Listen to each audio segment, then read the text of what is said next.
San Diego FC plays St. Louis in the first home game for our hometown team. How big will it be? Jon and Jim have a lot to get to, and it all starts now. All right, San Diego and Southern California, what's going on? This is Hour 1, Jon and Jim, and we do have a great show lined up. Kevin Acee will join us from the Cactus League, the first night game of the season. You can kind of feel the anticipation for it. So Kevin will join us at 5 p.m. We have a studio analyst for MLS Season Pass, Dax McCarty, who played a long time in Major League Soccer. He'll join us at 2:30. Chris Hodge has free picks for our listeners at 4:30. But let's not bury the lead. Saturday at SnapDragon Stadium, as we've talked about this week, is going to be an incredible scene. This match is now sold out, and the only place you can get tickets is right here during the show today. We have 2 free tickets to 1 lucky listener. You need to listen all show long. When you hear, what are you going to hear? Do we have what we're going to hear? The yes, goal call? There is a sounder that will be played. What does it sound like? Sounds like this. Goal!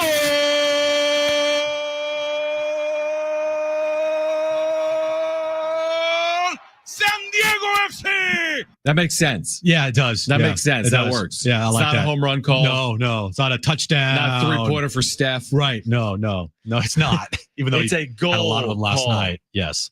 And then once that sounder is played, not right now, but once that sounder is played, you are going to call 877-767-4760. All right. So when that sounder is played, Not right now. When it is during this hour, the 2 p.m. hour, the 3 p.m. hour, and up until 4:30 when we announce the winner, that will be played twice an hour, and you will qualify to win sold out tickets to tomorrow night's home opener for San Diego FC. So everyone's calling right now. That's not the first sounder. No, it's not. So when you hear it again is when you call. And here's the deal. If you're qualified, you then have a chance to win. We'll announce in our 4:30 segment, somewhere between 4:30 and 4:40, but around 4:30, we'll announce the winner of those tickets for the home opener tomorrow night at 7:30, a match you can hear right here on San Diego Sports 760. An incredible giveaway. It's going to be a spectacular night. It's a spectacular day of sports tomorrow on San Diego Sports 760. Aztecs basketball trying to get to the big dance. They'll play Wyoming at 5. You can hear it here with Ted on the call. Our pregame coverage starts at 4, and then we'll roll right into San Diego FC. But today on Jon and Jim, do not go anywhere. We have a pair of free tickets to give away. The next time you hear that goal sounder, call in for a chance to qualify to win. Now, you're not going to win automatically because we're going to qualify 5 people over the next 2.5 hours. One of you, though, is going to win 2 free tickets. Yeah, and this could happen at any time. It could happen. Could it happen now? Right now. It could happen during a commercial break. It could happen, at any moment during the show. It's up to Brent to play the sounder, and whenever he does play it twice an hour until 4:30, that's when you call in. And I know probably right now people are saying, well, if I listen on the app, on the iHeartRadio app, how is that going to happen? Well, Brent's going to block out the calls and make sure that everything is ready to go and everybody has a fair chance to win. Okay, so listen on the app, listen on San Diego Sports 760, watch on YouTube, and qualify for a chance to win those tickets again to tomorrow night, San Diego FC, St. Louis City. It's not a sneaky good weekend. It's a good weekend is what it is. Again, the Padres are a month out from their opener, March 27th. We'll get into that with Kevin Acee coming up.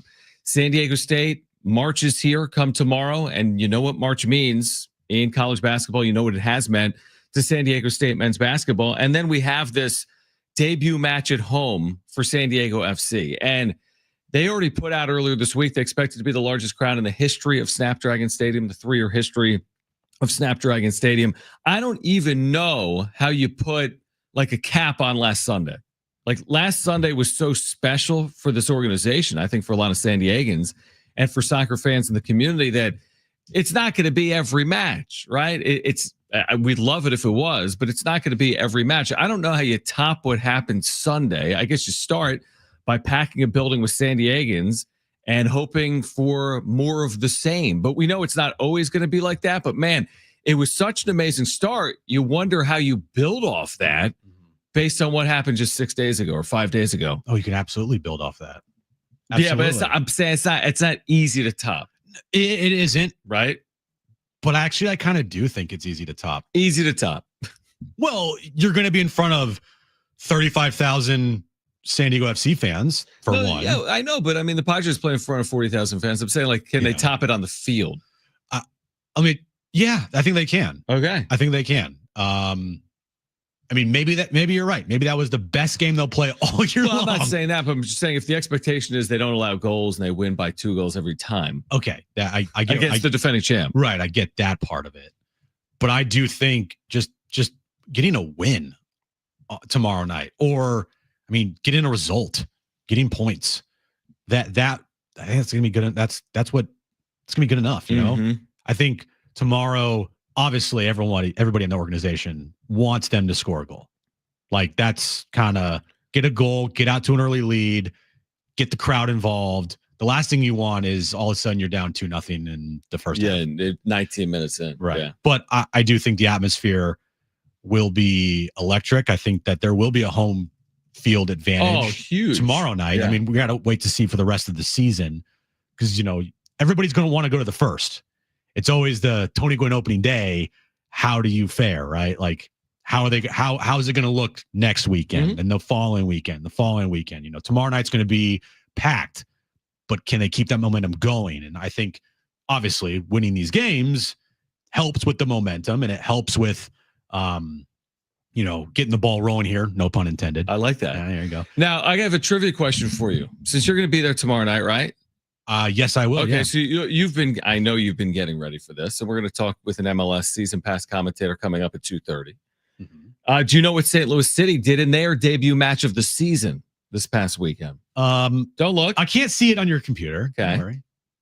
You're trying to hide it from me. They win 4-0?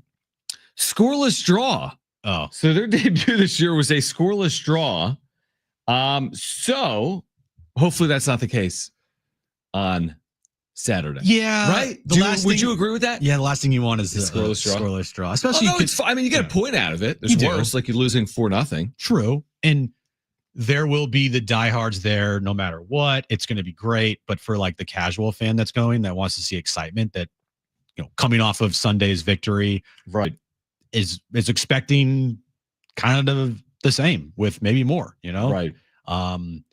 So we'll see. I do think it's good that San Diego FC got their first match out of the way on the road instead of having to be at home. Right. Because extra pressure. Yeah, there's nerves, and of course there's pressure to, you know, play well and to win. And I'm not gonna say there wasn't any pressure on Sunday, but, you know, you had the mindset going in up at Carson, like, okay, they're gonna celebrate, we're gonna run that celebration. And getting the first match out of the way, getting the jitters, all that stuff out of the way. Everyone's going to be nervous tomorrow, but it won't be like this is the first time you're seeing them on the field. This will not be the first time that everybody's seen this team out there on the field. See, what I would most like tomorrow, and I won't be there because of San Diego State basketball, but what I would most enjoy as a fan, because I'm like an event guy. I like everything that surrounds it. I like the lead up. I like when they take the field.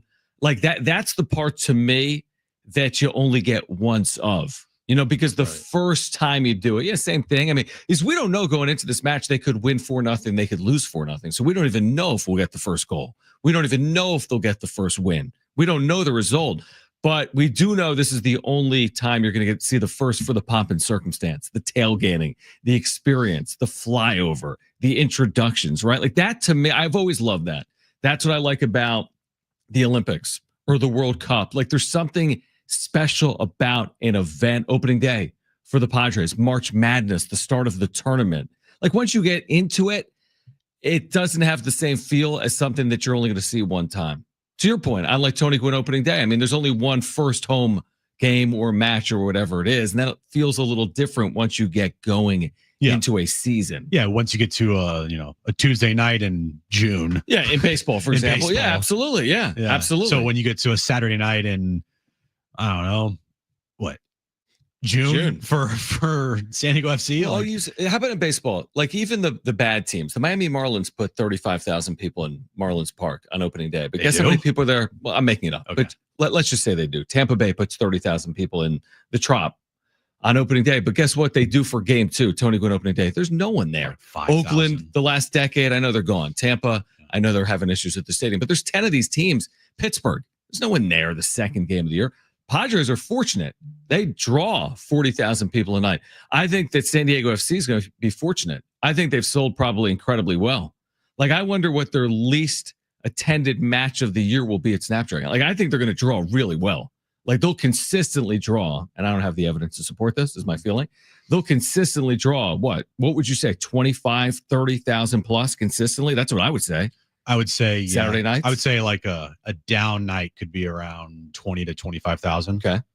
But what I do believe, and I'm not going to guarantee it, but what I do believe is that supporter section will be full most every game. I think every game. If you got 1,000 fans driving to Carson, taking buses to Carson for their home opener, it's 1,000 fans. It was more than 1,000 fans.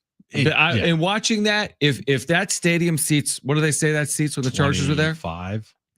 There's no way that was 1/25th of the crowd, because 1/25th is 1,000. There's just no way. Yeah. They had 4 sections. There's no way each section's like 200 seats. Yeah. So I was like 2,000 plus. But my point is, like, those are the diehards, and they're going to be at every single match. Yep. And the great thing is, tailgating tomorrow opens up at what, 2:30? Well, Tom Penn told she said 2 or 2:30. Games at 7:40.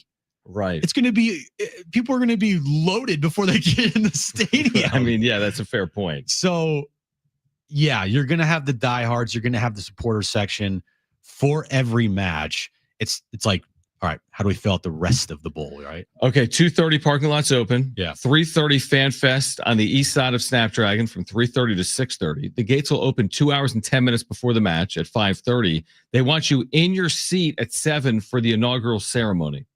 So if you're going tomorrow, I would just say get there early. Like, anytime you're going to a marquee sporting event, get there early. And we know it takes a little bit to get into SnapDragon Stadium in that parking lot. I don't think does it? I don't think getting in will actually be.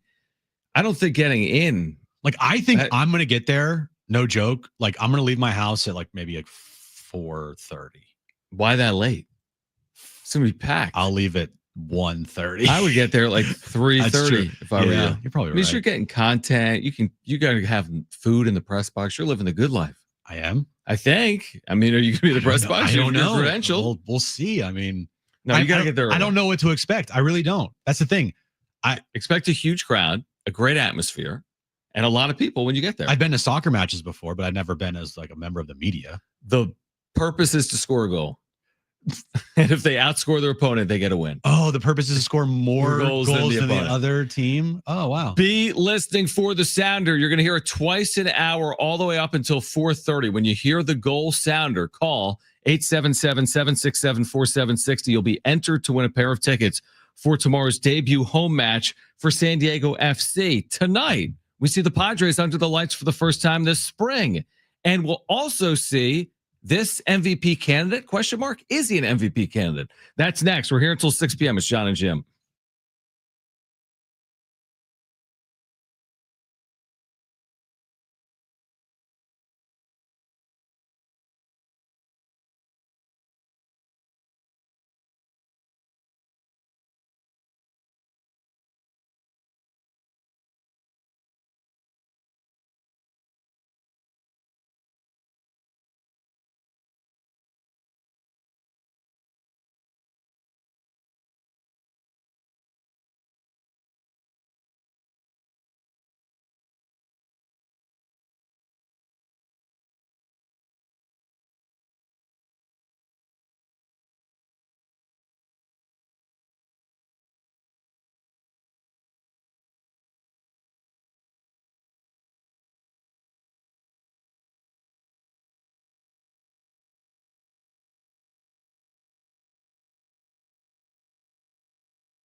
All right, there is an all-new iHeartRadio app, and the timing is perfect because if you download it and put San Diego Sports 760 in your presets, then come tomorrow, you can listen to both the Aztecs basketball game with Ted Leitner on the call.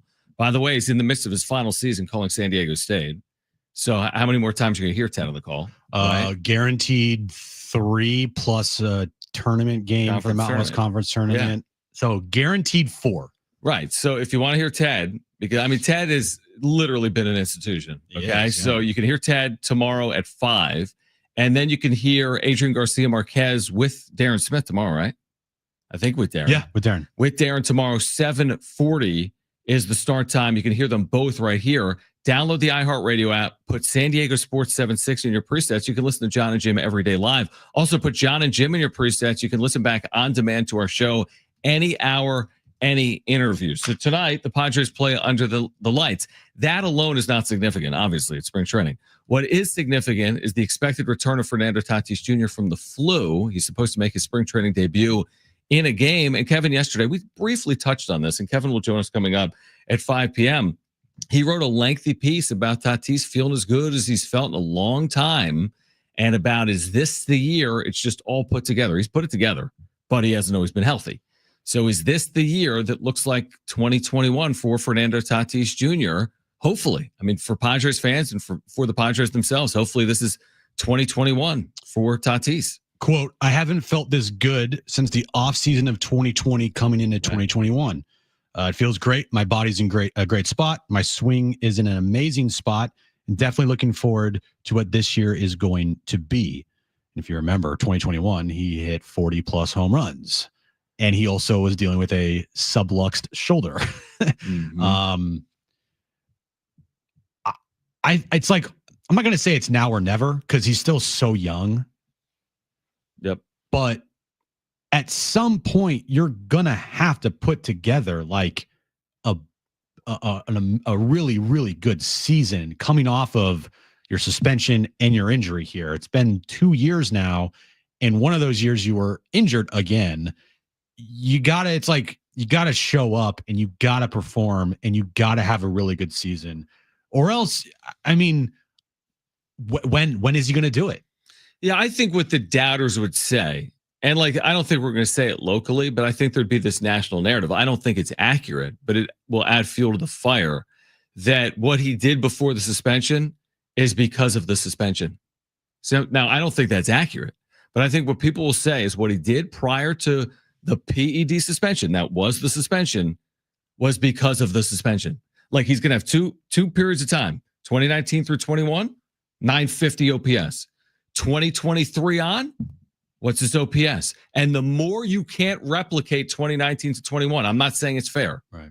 But he did it to himself, unfortunately. Yep. And I don't think that's the accurate story. I think he was trying to get back in the field. I don't think he was doing PEDs in 19, 20, or 21. I just don't. I'm not going to go do the deep dive on it. I'm sure someone could. But the further you get removed from 2021, the more people are going to say, A, it's been forever, and B, that was before the suspension. Now, his postseason was ridiculous in 2024. Yeah. He's had ridiculous stretches since the suspension. His postseason numbers for just his career are top 5 ever. Are amazing. Yeah. Now, he missed the postseason in 2022 because of the suspension and the injury. So all we have is last year in 2020. And of course, 2022 was their deepest run. Right. But still, when the lights are on, man, that dude performs. Yeah, I agree. And tonight the lights are on. Technically, they're on, yes. Yeah.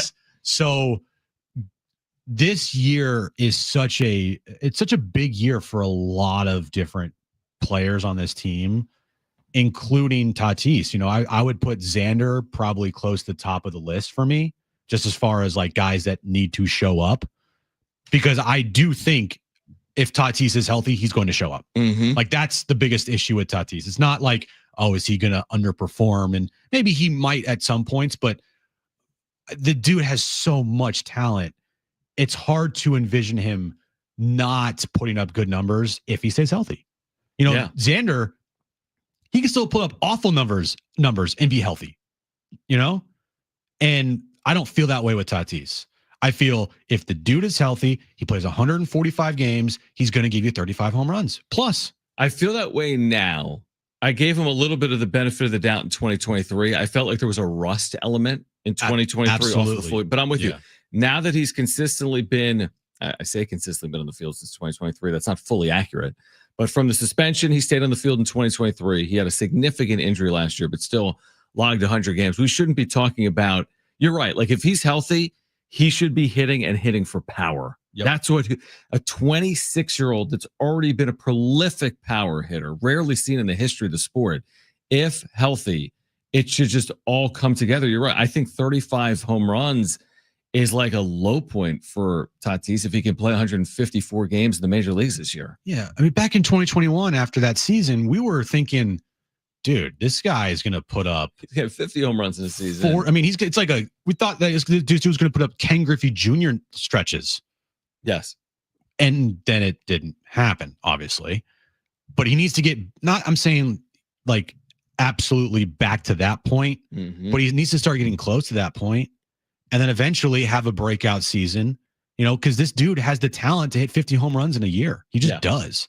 He has the talent to go 40-40. He has the talent to be an MVP. I don't think they'll ever let him be a 40-40 guy. I don't think so either. Could be wrong. It's just how, I think we collectively feel right now. All right, we will get back to that conversation. Kevin Acee will join us at 5 p.m., but we are getting you ready for tomorrow night. Again, if you hear the sounder, make sure to call 877-767-4760. You'll be entered to win 2 free tickets for the sold-out match tomorrow at SnapDragon. And on the other side, studio analyst for MLS Season Pass, Dax McCarty. Spent a long time in Major League Soccer, has transitioned to broadcaster. Will join us next.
All right, this update is brought to you by Rapid Radios. We'll start with news in the NFL today. Matthew Stafford, he is not going anywhere.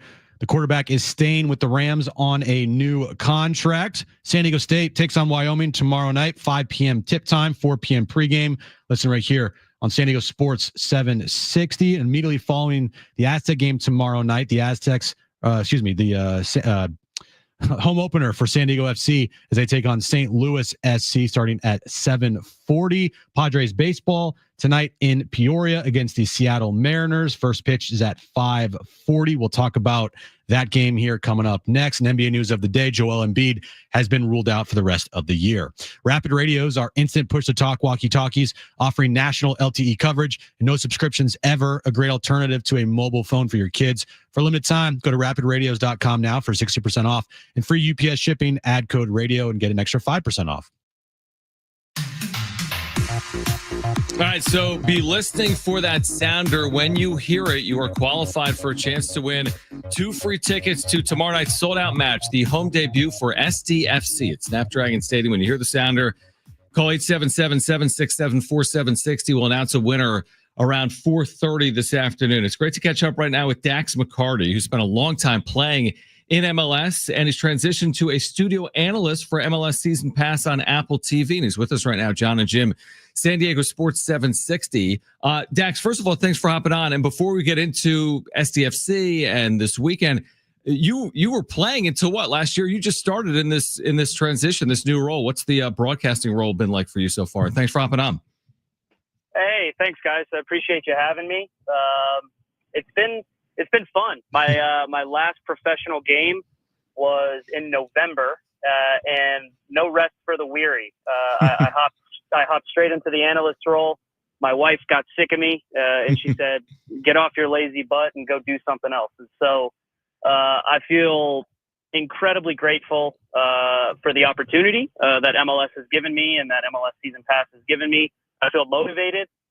Listen, anytime you step off the field, especially with me, the competitor I am, the perfectionist that I am, I want to be great at the next thing that I do. And so it's been a whirlwind. I got to be honest. Moving into a new studio in Connecticut, having to adjust, not going into a preseason. So physically trying to make sure that my dad bod doesn't get too out of control, but then also making sure that my brain is sharp and that, as a player, what you do is you focus on your next opponent. You watch some video, you do some scouting, and then you focus on your own tactics, blah, blah, blah. Now in my new role, I've got to focus on 30 different teams and how they play and analyze the players and the new players and the new coaches. And there's a lot there. And so, San Diego FC, certainly as an expansion team, is a team that I watched the entire game against the Galaxy, and that I'll get to know here quite a bit. But I'm really looking forward to the new gig, and I'm hoping that San Diego they give us something really positive to talk about this year. Yeah, I mean, well, it was really positive on Sunday night. First match ever for the club. What was your takeaway from watching that match on Sunday? Well, my takeaway was that they put their money where their mouth is. They talked all preseason about how they wanted to play, about how they built the roster.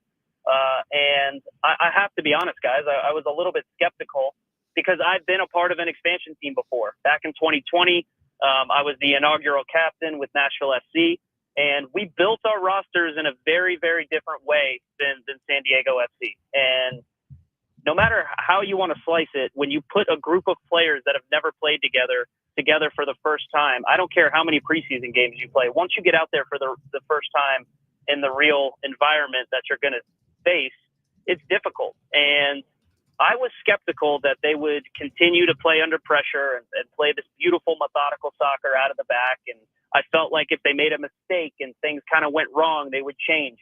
They didn't change, and they actually looked like the defending champions, while the LA Galaxy did not look good. They looked like the expansion team, in my opinion. But I was very impressed with Mikey Veras, and I was very impressed with their midfield. As a midfielder myself, I always try to go through how the midfield works with a fine-tooth comb, and I thought the midfield of Jeppe Verskov, Anibal Godoy, and Luca De La Torre, I thought they were excellent.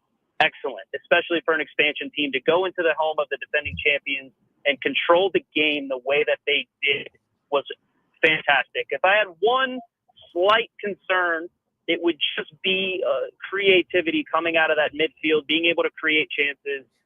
San Diego, let's be honest, their first goal comes off of a very poor defensive error from the LA Galaxy. That game to me looked like it was headed for a 0-0 draw. But full credit to San Diego, man. They kept at it, they kept pushing, and they got a deserved 3 points.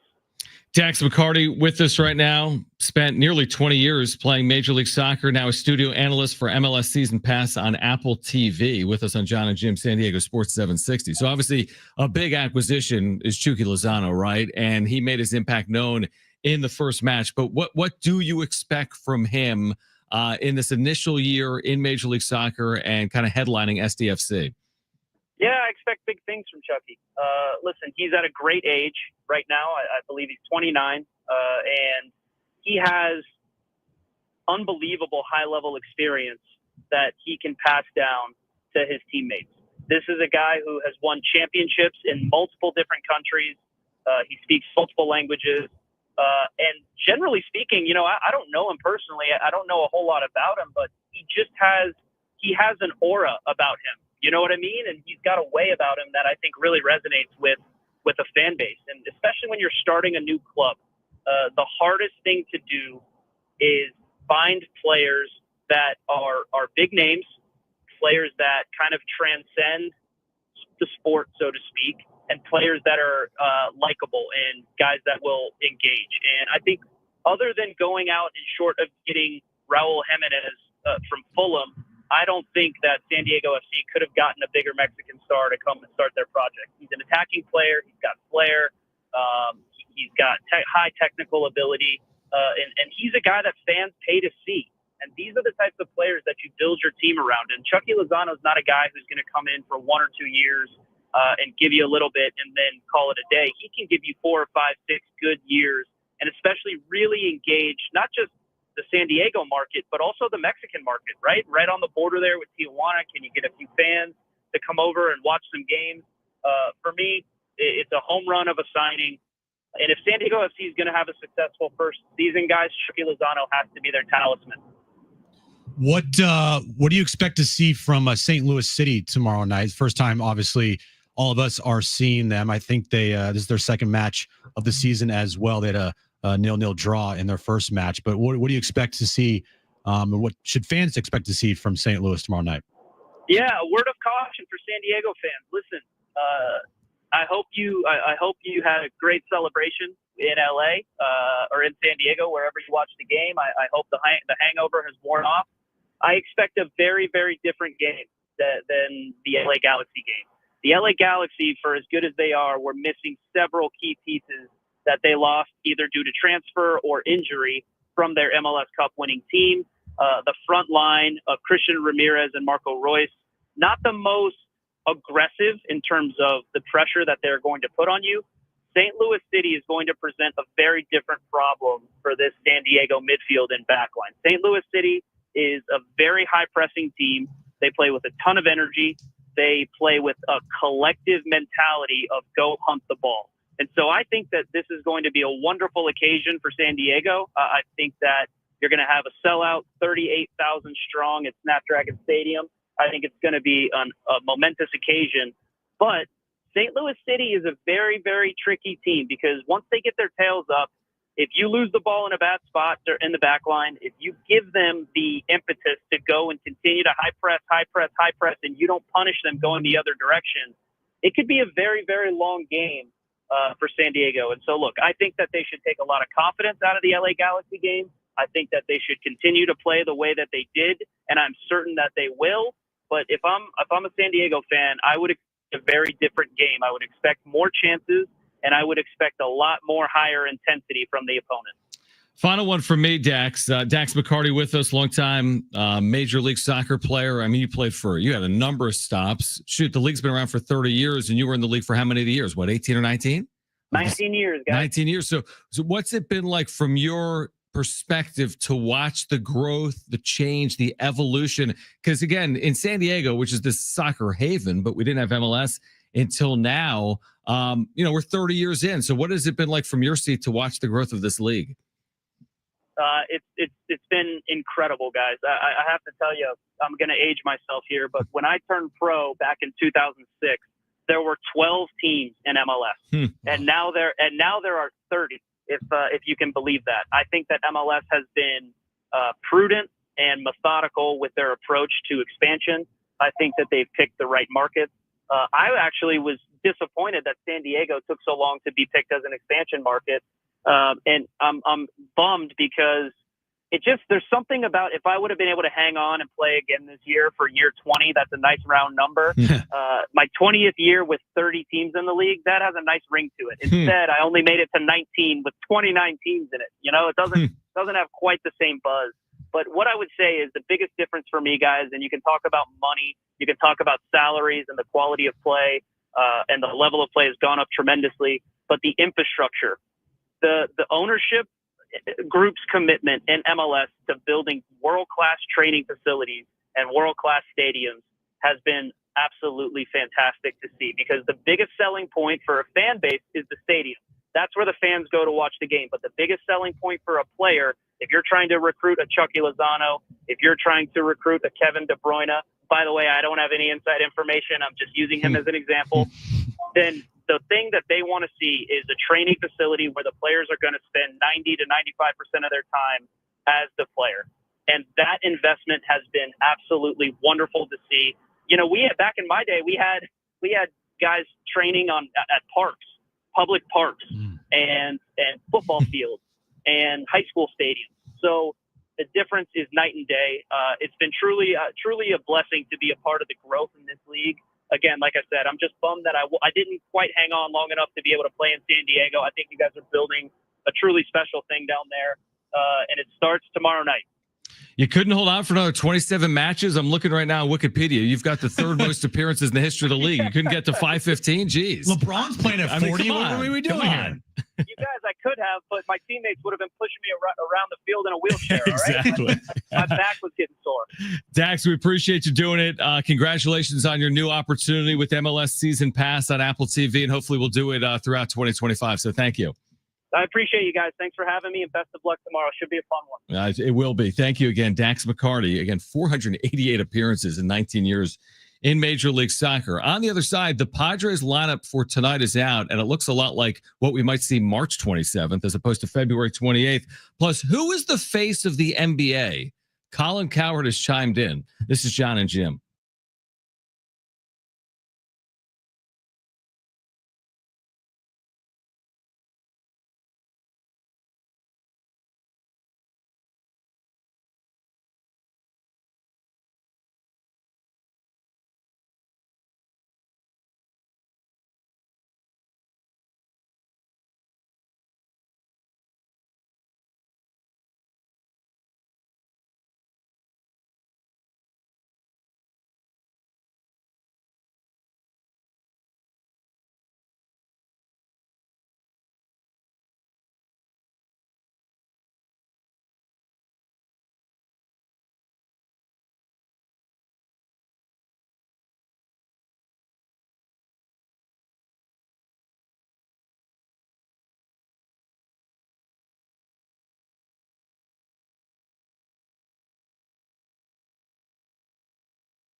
All right, the Aztecs head to Wyoming. They're going to take on the Cowboys tomorrow night at 5 o'clock Pacific. Pre-game coverage at 4 with me and Ben Fletcher. Ted Leitner on the call at 5, right here in your home of the Aztecs, San Diego Sports 760. Again, you can listen on the app. Just download it and put San Diego Sports 760 in the presets. Put Jon and Jim in your presets. Remember, if you hear the goal sounder, you're going to know if you hear it. Adrian Garcia Marquez, you'll know if you hear it. That's when you call 877-767-4760. That's when you're entered to win 2 free tickets to tomorrow night's home debut for SDFC. This is a sold-out match. We're qualifying people this hour, 2 more next hour, another qualifier in the 4 o'clock hour. We'll announce the winner around 4:30 this afternoon for 2 free tickets to see SDFC St. Louis City tomorrow night, 7:30. SnapDragon. Yeah, you guys can't get these tickets anywhere else unless you want to go in the secondary market. But I mean, tickets are not going to be cheap. They're not cheap, and it's the home opener. This is the first time that they're going to have a home opener, and they're never going to have it again. Like for the very first, they'll have home openers in upcoming seasons, but not like this one tomorrow night. So I mean, John's already looking at get-in's $200, dude. Yeah, and I'm sure that. Yeah, if you want to be like lower level, you're in the $300. It's not cheap. So if you want a free pair of tickets, just continue listening. Yeah. To us, we're giving away a free pair. Just listen for the sounder and then call in for your chance to be qualified and win. All right. Speaking of like opening night, the Padres are fielding a lineup tonight where they're treating this like Game 5 of the NLDS. They're hosting the Mariners. It's in Peoria. They both obviously play in Peoria, but listen to this lineup for 5:40. And Kevin AC will join us at 5.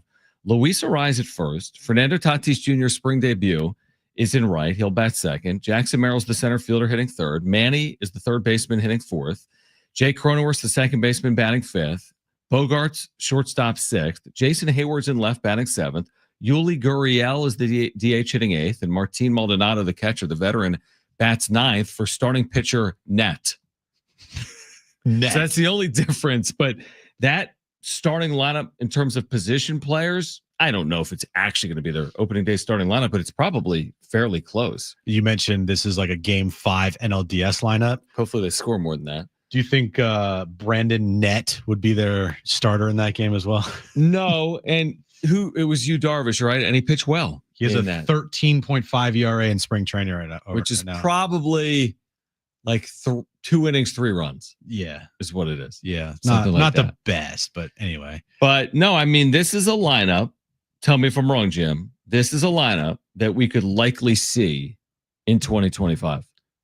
That's like this actual exact lineup.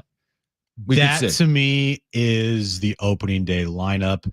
I would take out Martin Maldonado and put in Elias Diaz in there.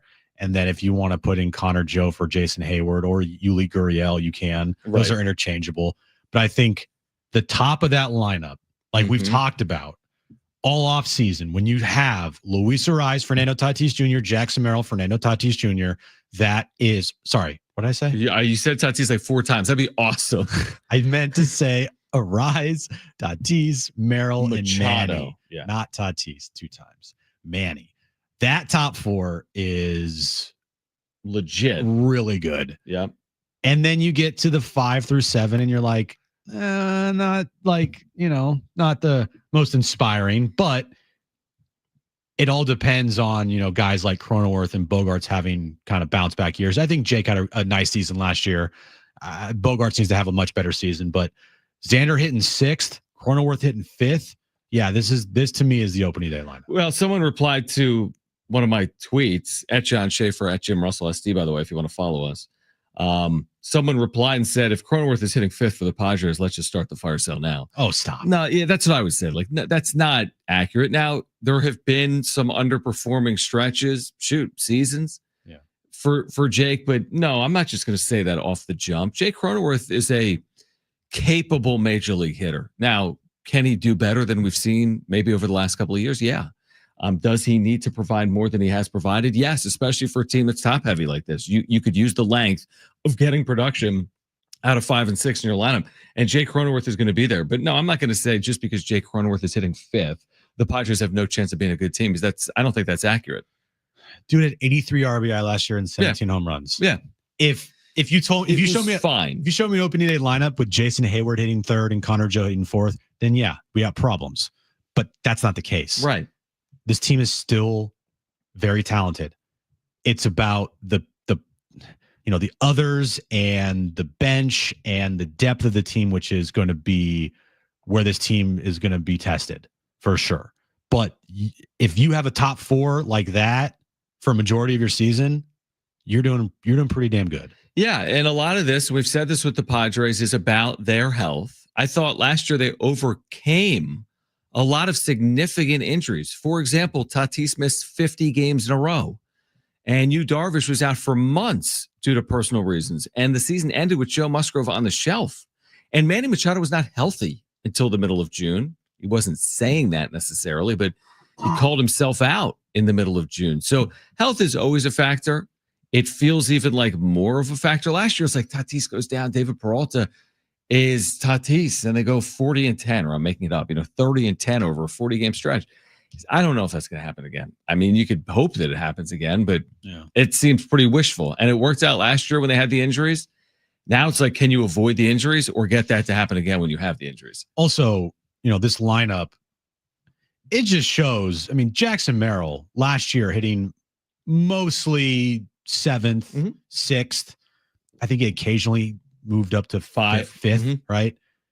Now he is going to be tabbed as the everyday 3-hole hitter for this team. Yeah, like that's kind of the guy. Unless he really struggles. But that's a problem. If that played out. That would be a problem. Yeah. But I'm just saying, like, from the jump, this dude went from a guy that changed positions last year, never played center field.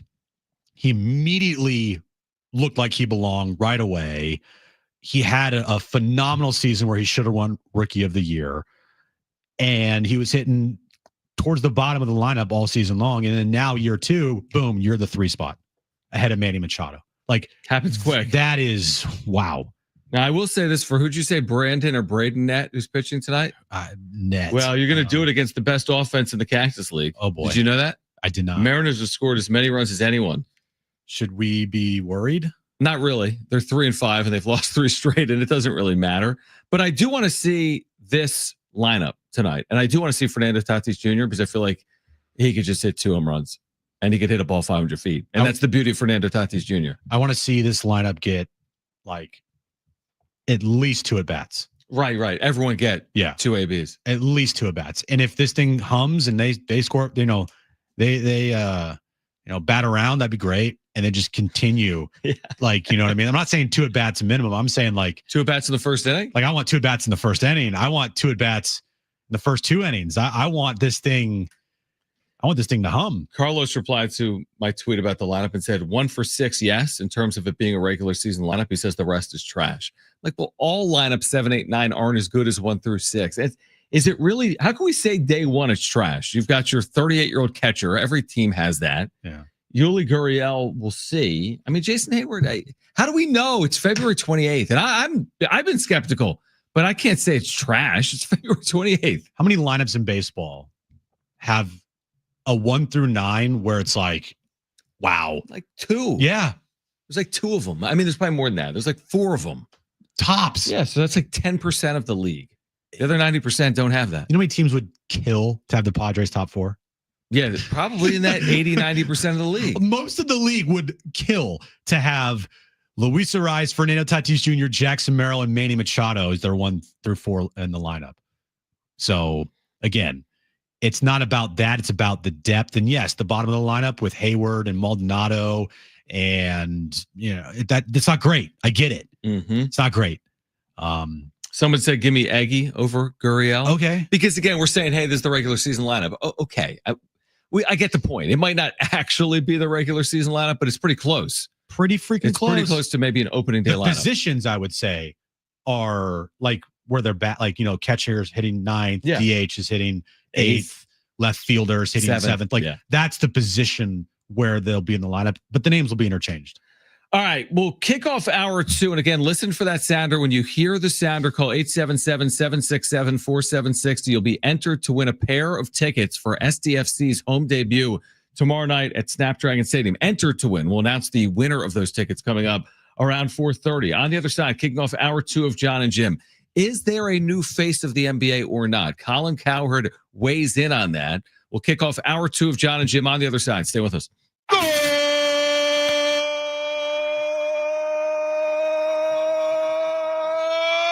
San Diego FC.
All right, this update is brought to you by Rapid Radios. We'll start with news in the NFL. Matthew Stafford, he is returning to the Rams on a new contract.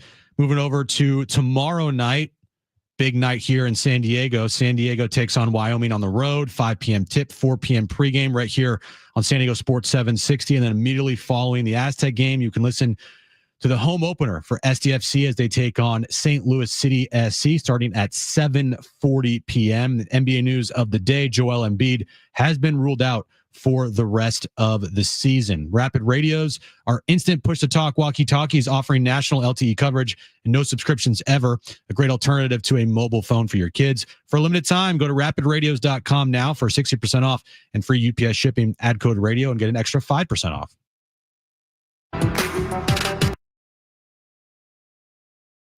The up and down spring continues for the Padres. Tonight, they face the Mariners. And the Aztecs face Wyoming with eyes toward the dance. Oh, and there's a matter of a little game at SnapDragon Stadium. Brace yourself, Wonder Player. Starman tonight. 2-0, San Diego. San Diego FC plays St. Louis in the first home game for our hometown team. How big will it be? Jon and Jim have a lot to get to, and it all starts now. All right, San Diego and Southern California, what's going on? This is hour 2 of Jon and Jim. We've got Chris Hodge. He had another winner on the text line last week. I think he's 16-4 in his last 20 plays for our listeners. He's been red hot. He'll join us at 4:30. More free plays coming up on the radio. Kevin AC gets us ready for tonight. This regular season lineup for the Padres, the return of Fernando Tatis Jr. Kevin AC will join us at 5. But again, if you missed it, we are going to play this hour that goal sounder from SDFC's debut match last Sunday. When you hear it, make sure to call 877-767-4760. You will qualify to win 2 free tickets to tomorrow night's match at SnapDragon. Now, after you qualify, we'll then pick the name out of a hat, and there'll be one lucky winner we announce around 4:30 from 5 qualifiers today. We qualified 2 people in the 2 o'clock hour. We'll qualify 2 more in the 3 o'clock hour, 1 more in the 4 o'clock hour, and then be listening around 4:30, and you'll find out if you won. But again, it's an amazing giveaway. You can't get these tickets anywhere else. This match will be sold out. It's the home debut for San Diego FC. When you hear the sounder, make sure to call 877-767-4760. Yeah, I'll be there. I'm actually really looking forward to this. And it's not just because they won their match on Sunday. I think, yeah, it has a little to do with it. But I think every day the excitement level for tomorrow night has grown. It really has. And I think everybody, I see it on social media. People are intrigued. People are excited. This is something new, and it's not just something new. It's professional sports. It is a brand new professional sports team in town. We only have a few here.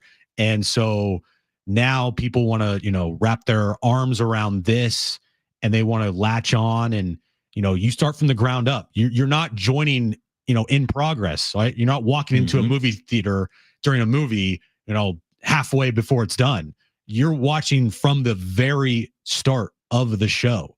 And I think that's what the coolest part is about this fan base now is anybody can jump on right now and not have to worry about missing the last 20 years of their existence. They're jumping on, and the movie title just went on screen. Yeah, that's my problem with Star Wars.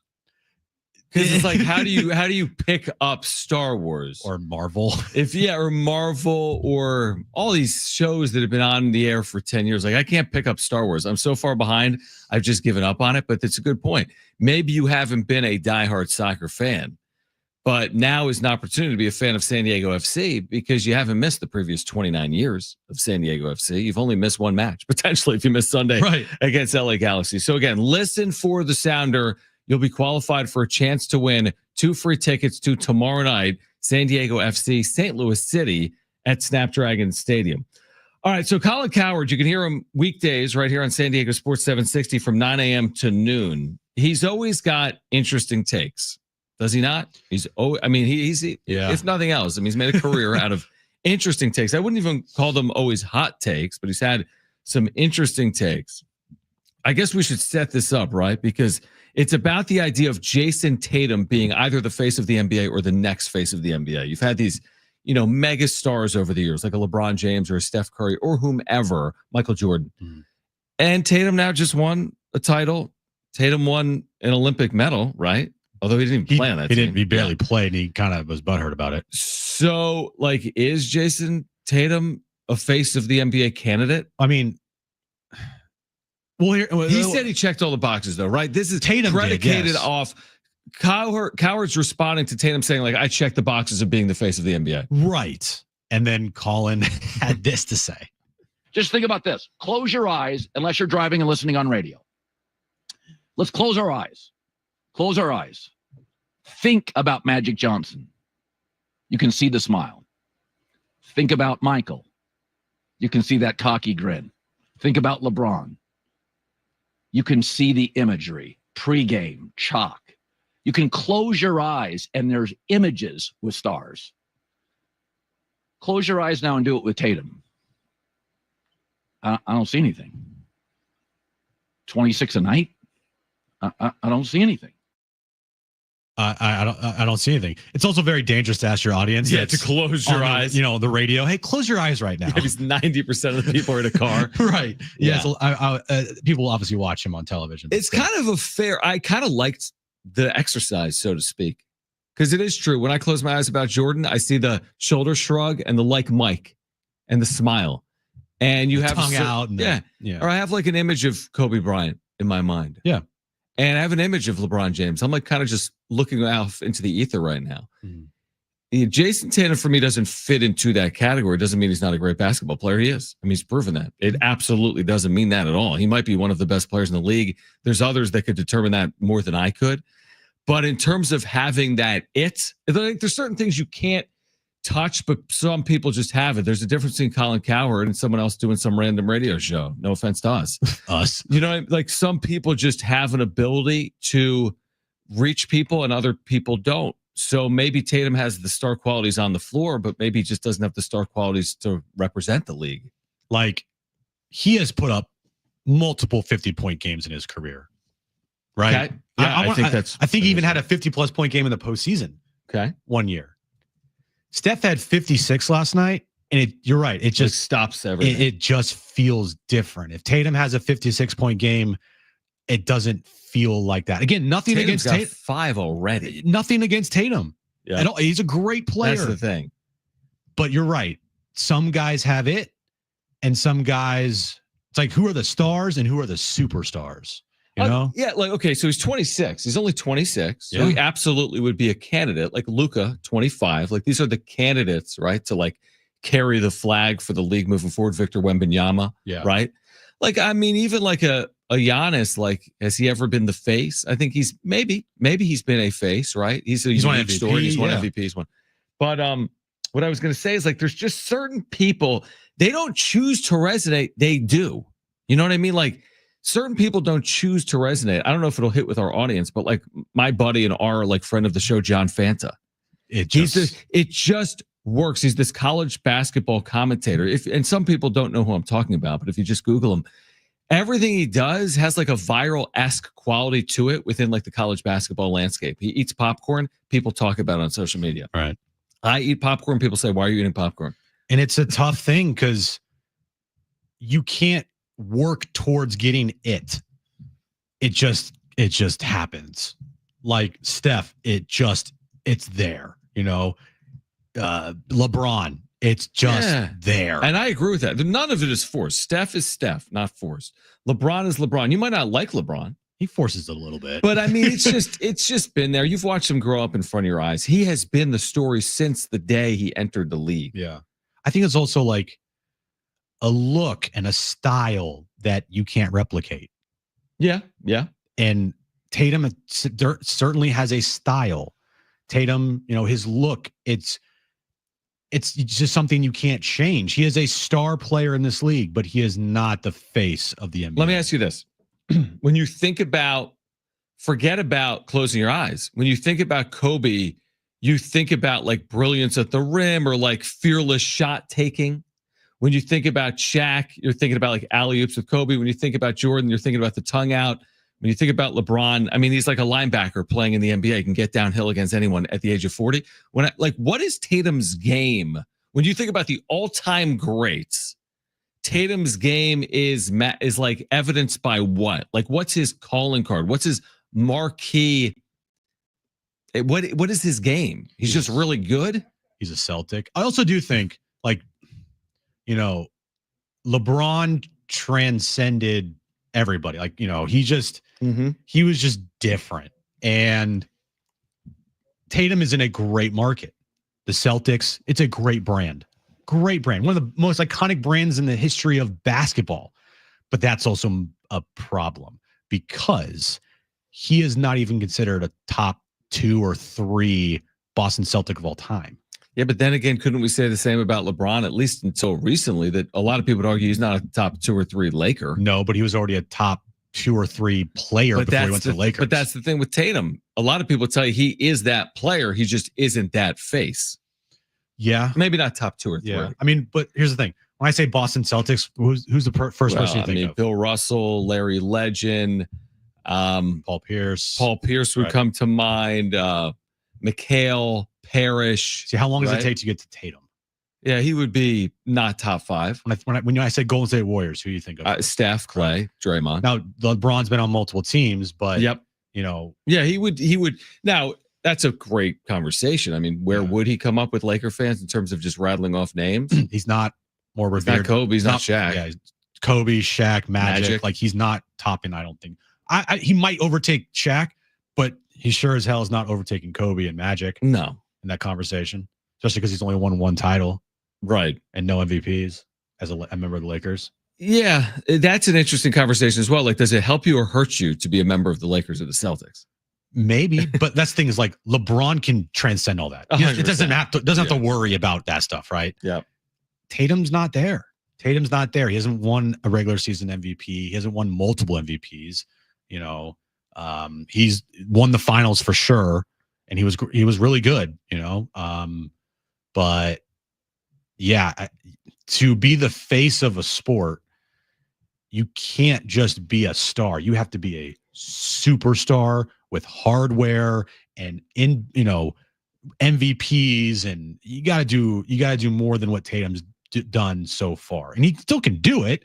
I don't really know if he's going to ever win like an MVP or if he's going to win finals MVPs or multiple championships, but like, he's never going to be the face of the NBA. No. Yeah. I don't know what it is about it. Like we said, there's certain things you can't put your finger on, and you just know that Jason Tatum can be a great player, but he can't be the face of the NBA. Exactly. Speaking of someone that is not the face of a league, who are you going to say? Matt Stafford's actually a perfect example. Like, here's a guy that's won, but you would never say like he's got that it factor, man. He's Mahomes. I mean, he's Brady, but you'd never ever call him the face of the NFL ever. No, right? No, he's never won an MVP. He has won a Super Bowl. He won a Super Bowl. Yeah. So maybe like Tatum and Matthew Stafford are more similar than that. Yeah. And Stafford isn't going anywhere. We've got the latest on Matt Stafford. His return to LA with the restructured deal looks like he's not heading for Las Vegas. That's next, Jon and Jim.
All right, you know what to do. 877-767-4760. We're going to qualify another listener for those 2 free tickets to San Diego FC against St. Louis City tomorrow night at SnapDragon Stadium. We will qualify listeners throughout this hour, throughout next hour, and announce our winner at some point around 4:30 this afternoon. You can't get these tickets anywhere else. San Diego FC's home debut at SnapDragon Stadium tomorrow night at 7:30. Yep, hottest ticket in town by far. And we have a pair of tickets to the hottest ticket in town, or I guess the hottest sporting event in town. I don't know. Anyway, clean it up, Jim. Sorry. Anyway, listen to the show and have a chance to win. Keep listening. And by the way, you can win if you're listening on the app because we clear out the lines for an extra minute. You can win if you're listening on the app. And if you don't have the app, make sure to put us in your presets. Download the iHeartRadio app. Put Jon and Jim in your presets. Put San Diego Sports 760 in your presets. Listen to the show live weekdays from 2 to 6. Listen to live play-by-play like SDFC, San Diego State Athletics, and more. All right, so Matt Stafford, it was much ado about nothing. Much ado about nothing. This whole Brady Stafford, I don't know, he's man. going to be wooed. It sounds like it was not a bunch of nothing, that it was actually being considered. But at the end of the day, Stafford was like, do I really want to go to the freaking Raiders? Well, maybe not much ado about nothing, but all's well that ends well from a Rams perspective because he's agreed to return on a restructured deal to LA. So yeah, maybe he was serious about the possibility. Maybe it shouldn't have occurred. Like he was already under contract. The whole Brady Stafford thing, maybe this shouldn't have occurred. We went through that yesterday. The whole, was this tampering or not? But at the end of the day, he's in a better spot, right? You're not winning with the Raiders next year. No, he's not. They were, if it wasn't snowing in Philadelphia, maybe the Rams win that game. Yeah. And they're young on defense. Yes, they're going to probably trade Cooper Kupp, but they still have Stafford. They still got Puka. They have a decent offensive line. Sean McVay is one of the best coaches in the league. You could still win there. And by the way, too, go to Vegas, you're going to start over again. Right. And I mean, I don't know, man. As a Niners fan, seeing this whole saga, I was like, I want him to leave just because, Stafford has the ability to just, wreck games. Exactly. Yeah. Now he also has the ability to throw 3 interceptions, and you're like, because that's who Stafford is. That's also wrecking a game. It is, yeah. But getting him out of the division, I was just like, please have that happen, because there was reports too that the Rams would be okay with like Jimmy Garoppolo as their quarterback, and I was like, please. Right. I mean, imagine, but if you're Stafford and we don't know the terms of the restructured deal, think about this: you could have been with the Rams with Sean McVay and in LA.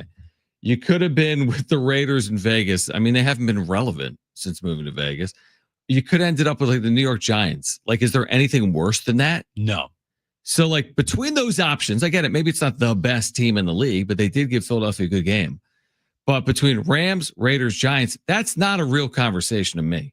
There's nothing to entertain. If you're at his age, which I don't know what it is, but he's not young. Late 30s. Yeah. If you have to win right now and you're not trying to win 2 years from now, that's not even really something I would entertain.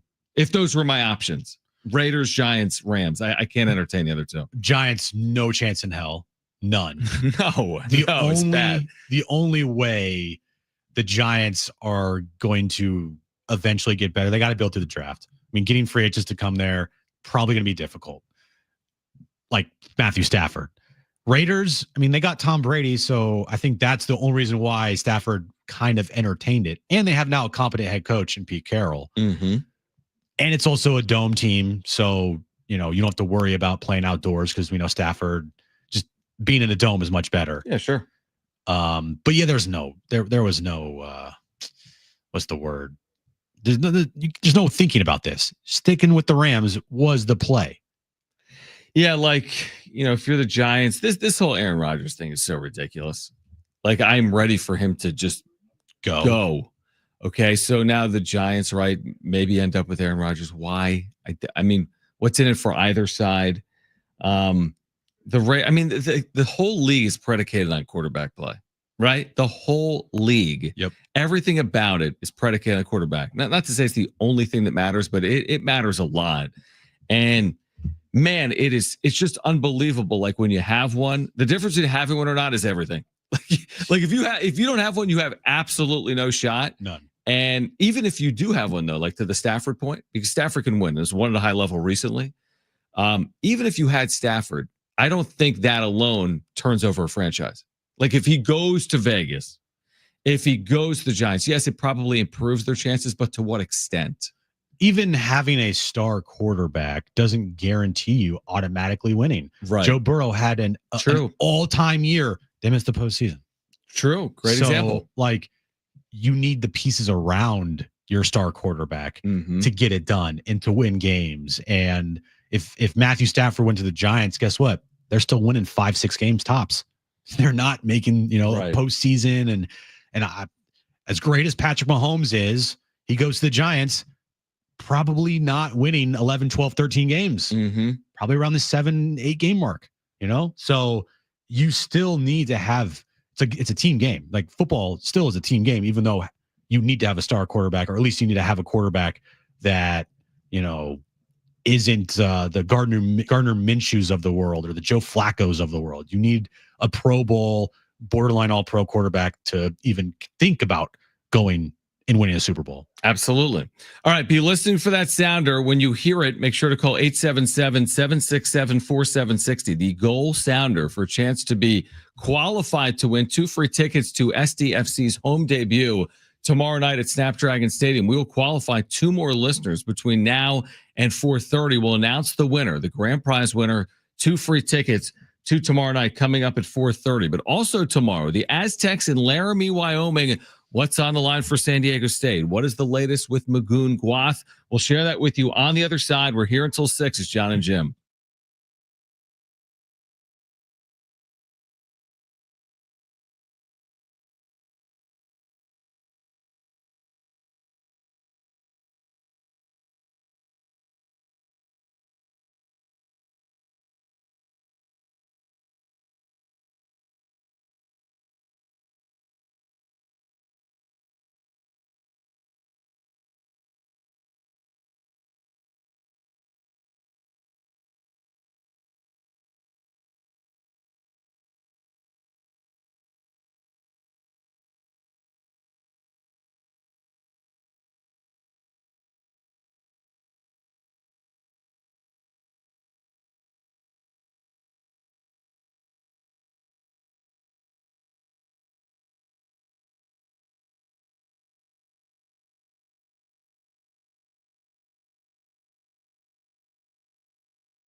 All right, this update is brought to you by Rapid Radios. We'll start in the NFL. We just discussed it. Matthew Stafford, he's not going anywhere.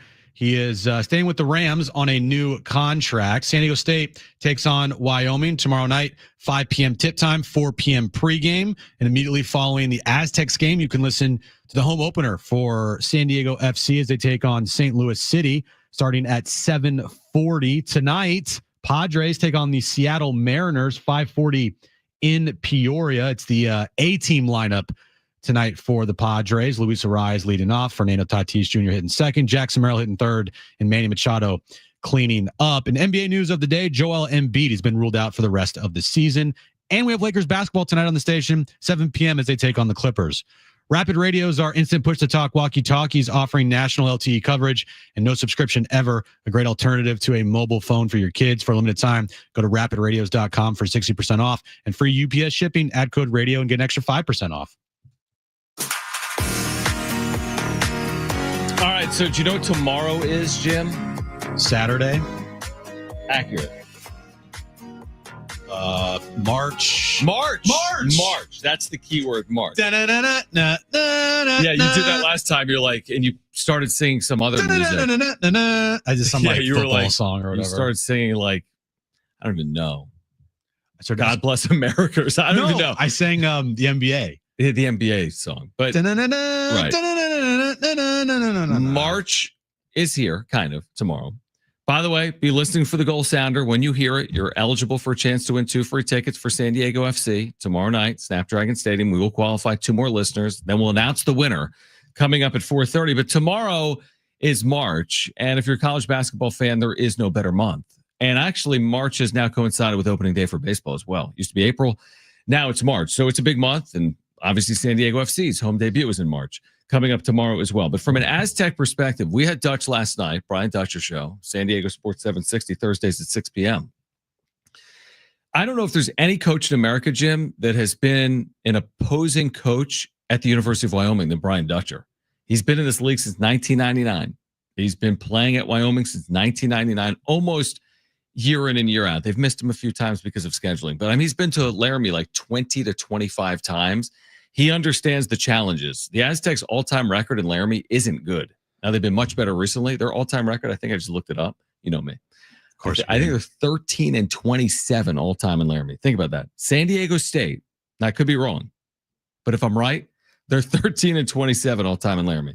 You heard me right. That's crazy, right? What?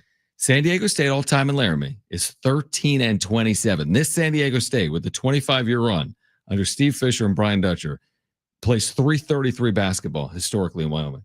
So that's how hard it is to get wins there. And that's what tomorrow night is. Now, the committee doesn't care. The pieces of paper that the metrics are on don't care. They're going to see it as a quad 3 road game. Right. So the Aztecs need to win that game, but they're going to be without Magoon Guat. Dutch told us last night on the coaches show he was getting fitted for a brace today. So I think that's at least encouraging. Now, I think initially he was listed as week to week. And it's going to be a week tomorrow since he suffered the injury. So I wouldn't expect to see him tomorrow. I'd be shocked.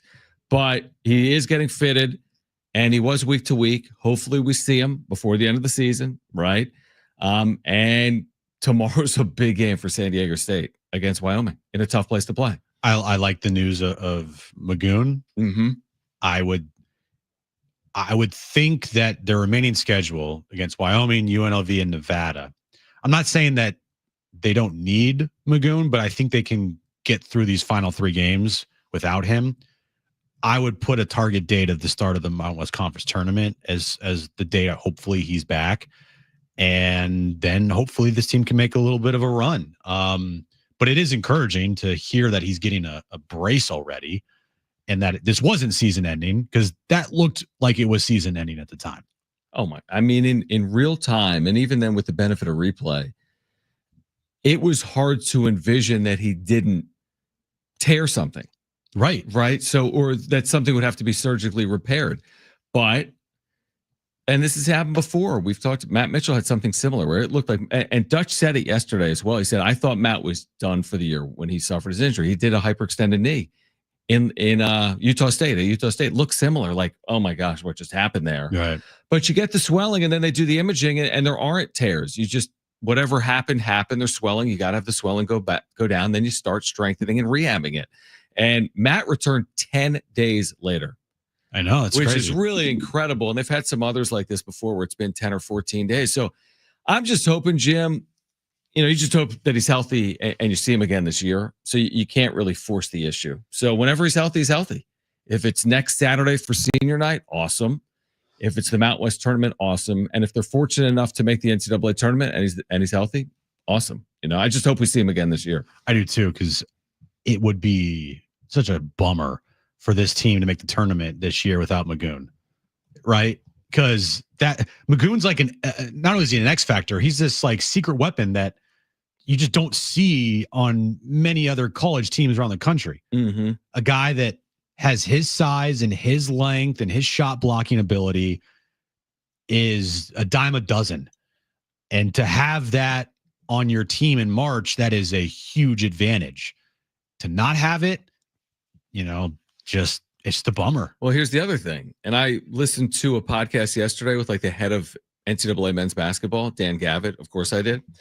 I listened to like an hour-long podcast with Dan Gavitt, and he was asked specifically, like, do you consider injuries on Selection Sunday? And he's like, absolutely. We absolutely consider who is available and who is unavailable for the NCAA tournament. I think the most classic example of that is, remember Kenyon Martin?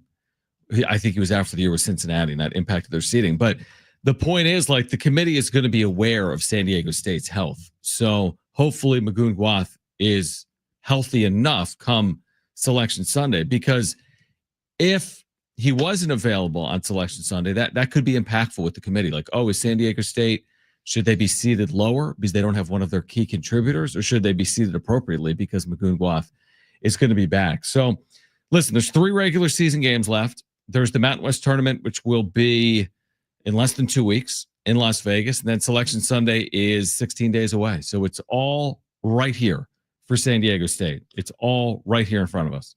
What was their record again in Wyoming? I have it all time, 13-27. Does that shock you? What did they win there last year? They didn't play there last year. Oh, they didn't. What about? I called the first ever Dutch road game in conference in 2017. Ted had a conflict. 2017, I go to Laramie. I think it was December that year. Might have been January. I go to Laramie. Jalen McDaniels is on that team. Malik Pope, Trey Kell. They get to the NCAA tournament. Yeah. They win 9 straight late, right, and they give Houston a run for their money in the first round of the NCAA tournament and lose. That year, I called a game in Laramie. First of all, I couldn't calling the game I'm out of breath. You're like, I really felt it. You're out of breath. They lost that game with Jalen McDaniels. I don't know who was healthy for that game. I know McDaniels played because I remember it vividly. They lost that game by something like 17 or 19 or 20 points. Jeez. And, I'm just saying, now they've also had some huge wins there. I think with Malachi Flynn, there was a team that won by 30 plus points there. They've had 30-point wins there. My point is, and Dutch has been saying it all week, is like, this will not be easy. I think they're fully capable of winning the game. They'll be, a slight favorite. I mean, I'm sure it would be my guess. 3, 4, 5, 6-point favorite is my guess. So they're fully capable of winning the game. Now they just got to go win the game. And it wasn't an easy task this year for them here at Viejas. No, it was not. And it involved, remember, the end of the game, Nick Boyd ends up getting thrown out.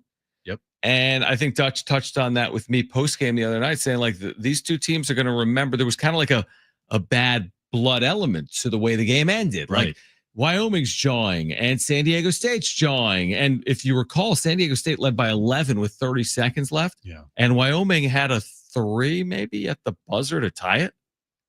They scored 10 points because of all the free throws and the technical and this and that and the other. So it's a scary game. Yeah. It's not like a trap game. No, it's not a trap at all. It's just you're at elevation. Yeah, elevation. They played you well earlier this year here at Viejas, and you're without Magoon Guath. So, yeah, I agree with Dutch. Usually for these types of games against teams with net rankings in the low high 100s. Or low 100s. Yeah, I mean high being closer to 200 than 100. Right. Yeah. And a team that is not going to the NCAA tournament unless they win the Mountain West Conference tournament. Unbelievable. Right. Obviously. I do tend to be on the side of caution for this one more than it's going to be easy. I'll give you the other side of the coin. Dutcher as a head coach at Wyoming, maybe I'm the bad luck charm. The only loss he's taking in Laramie was that 2017-18 season. He is 3-1 all time as a head coach in Laramie. So San Diego State's had success in Laramie under Brian Dutcher, but again, all time it's been a little bit of a struggle. Not a little bit. I mean, 13-27 all time for the Aztecs. You can hear it tomorrow at 5. Ted Leitner on the call, pregame coverage, me and Ben Fletcher. That'll begin at 4 p.m. Remember, the next time you hear that goal sounder, you will call 877-767-4760 and be eligible to win 2 free tickets for San Diego FC's debut match tomorrow night at SnapDragon Stadium. We'll qualify another listener this hour, one more listener next hour. We'll announce the winner coming up around 4:30 today right here on Jon and Jim. Kevin Acee will join us at 5 p.m. We'll get back to the Padres and the Cactus League and expectations for Fernando Tatis Jr. on the other side. Here until 6, Jon and Jim. This guy's complaining.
Reminder to download the all-new iHeartRadio app with its brand new presets feature. You can put San Diego Sports 760 in your presets. Listen to live radio, including Jon and Jim, weekdays from 2 to 6. You can also put Jon and Jim in your presets. You can listen to us on demand, hours and interviews. And then, of course, with San Diego Sports 760 in your presets, you can listen to our live play-by-play. That would include San Diego FC tomorrow night. That would include San Diego State basketball tomorrow at the University of Wyoming as well. So we're qualifying listeners today for 2 free tickets to see San Diego FC in its debut match tomorrow night at SnapDragon Stadium. Sold out match. The only place to get tickets is right here, Jon and Jim, San Diego Sports 760. We will still qualify another listener between now and 4:30. So make sure to listen, because we're qualifying another listener between now and 4:30. And then in our 4:30 segment, we will announce the grand prize winner, and that winner is going tomorrow night. 2 free tickets to see SDFC here. Yeah, lines just lit up like a Christmas tree because Brent just played the sounder. So you still have one more opportunity in the 4 o'clock hour to be qualified. And like you said, grand prize winner at 4:30. Yeah, you can't get these tickets, and I mean, you can, but like they are hard to get. They're pricey, and we're giving away a pair today. The match is going to be sold out tomorrow. They're expecting the largest crowd for a sporting event ever at SnapDragon Stadium. I think they've had Coldplay there, like a concert. And they had they had back-to-back nights Coldplay. Yeah, it was like 60 something thousand total. But they had Manchester United was sold out. I was there. The first football game, you were there with me. It was hot. Yeah. It was hot. It was hot. It was hot. And it was packed that day as well. Yeah. If we may, for 90 seconds, I'm happy to do it. There's some people in the chat saying, hey, if you're going to talk San Diego State, what about UC San Diego? Listen, UC San Diego's been an incredible story. We had a bracketologist on yesterday. I specifically asked about UC San Diego. And we have talked about UC San Diego. And they've had an incredible year. They deserve a ton of credit. We've anytime they've come up in any capacity, we've said they've had an incredible year. Now, I don't know if they're going to get to the tournament. I think they're very well positioned. If they win the Big West, they're in. If they don't win the Big West, we'll wait and see on Selection Sunday. But this is their first year of Division I eligibility. And I watched them last night on ESPN Plus at CSUN. I'm sitting there watching them, and it was a really good game. They nearly lost. CSUN came back, and UC San Diego held them off. But they're 35th in the net.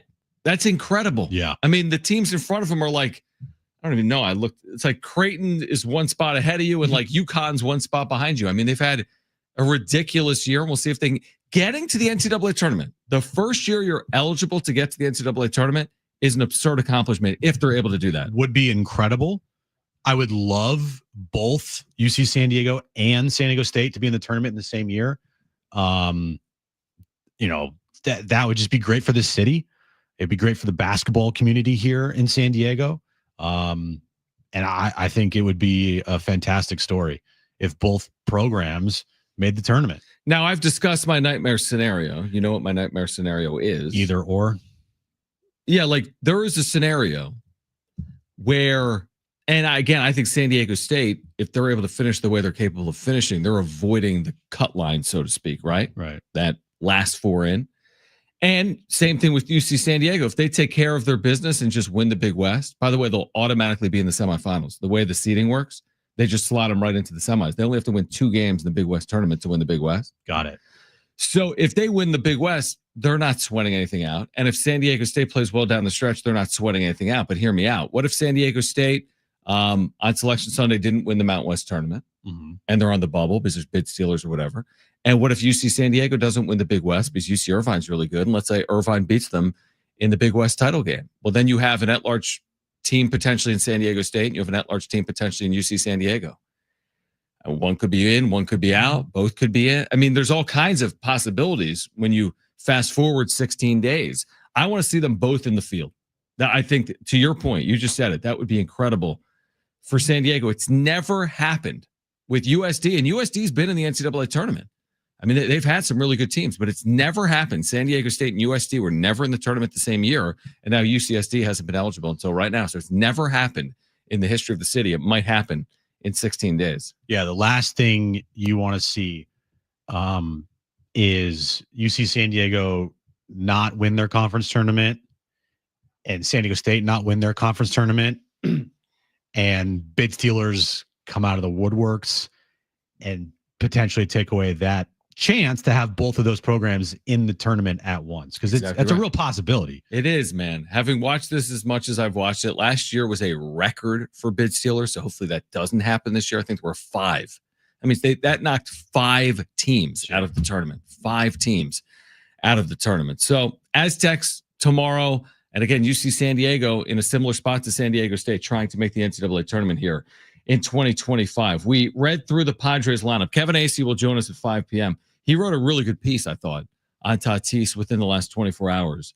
And he will join us coming up at 5 p.m. The story for me with the lineup is not that it looks like the opening day lineup. It's that Fernando Tatis Jr. is back because he had the flu and we haven't seen him yet on field. And you know who he is. You know what he's capable of. I just want to see Tatis in a Padres uniform tonight. Like that to me, because the last 4 or 5 games, me and you, we've kind of been joking like, man, it's going to be a long spring. I'm genuinely interested in seeing Tatis at 5:40 on Padres.tv. Well, when you have lineups like this, right, makes me want to watch and be interested. But when you have lineups like the other day against the White Sox, you're just like, what are we doing here? This is ridiculous. But tonight, this is, I got to watch. I got to tune in.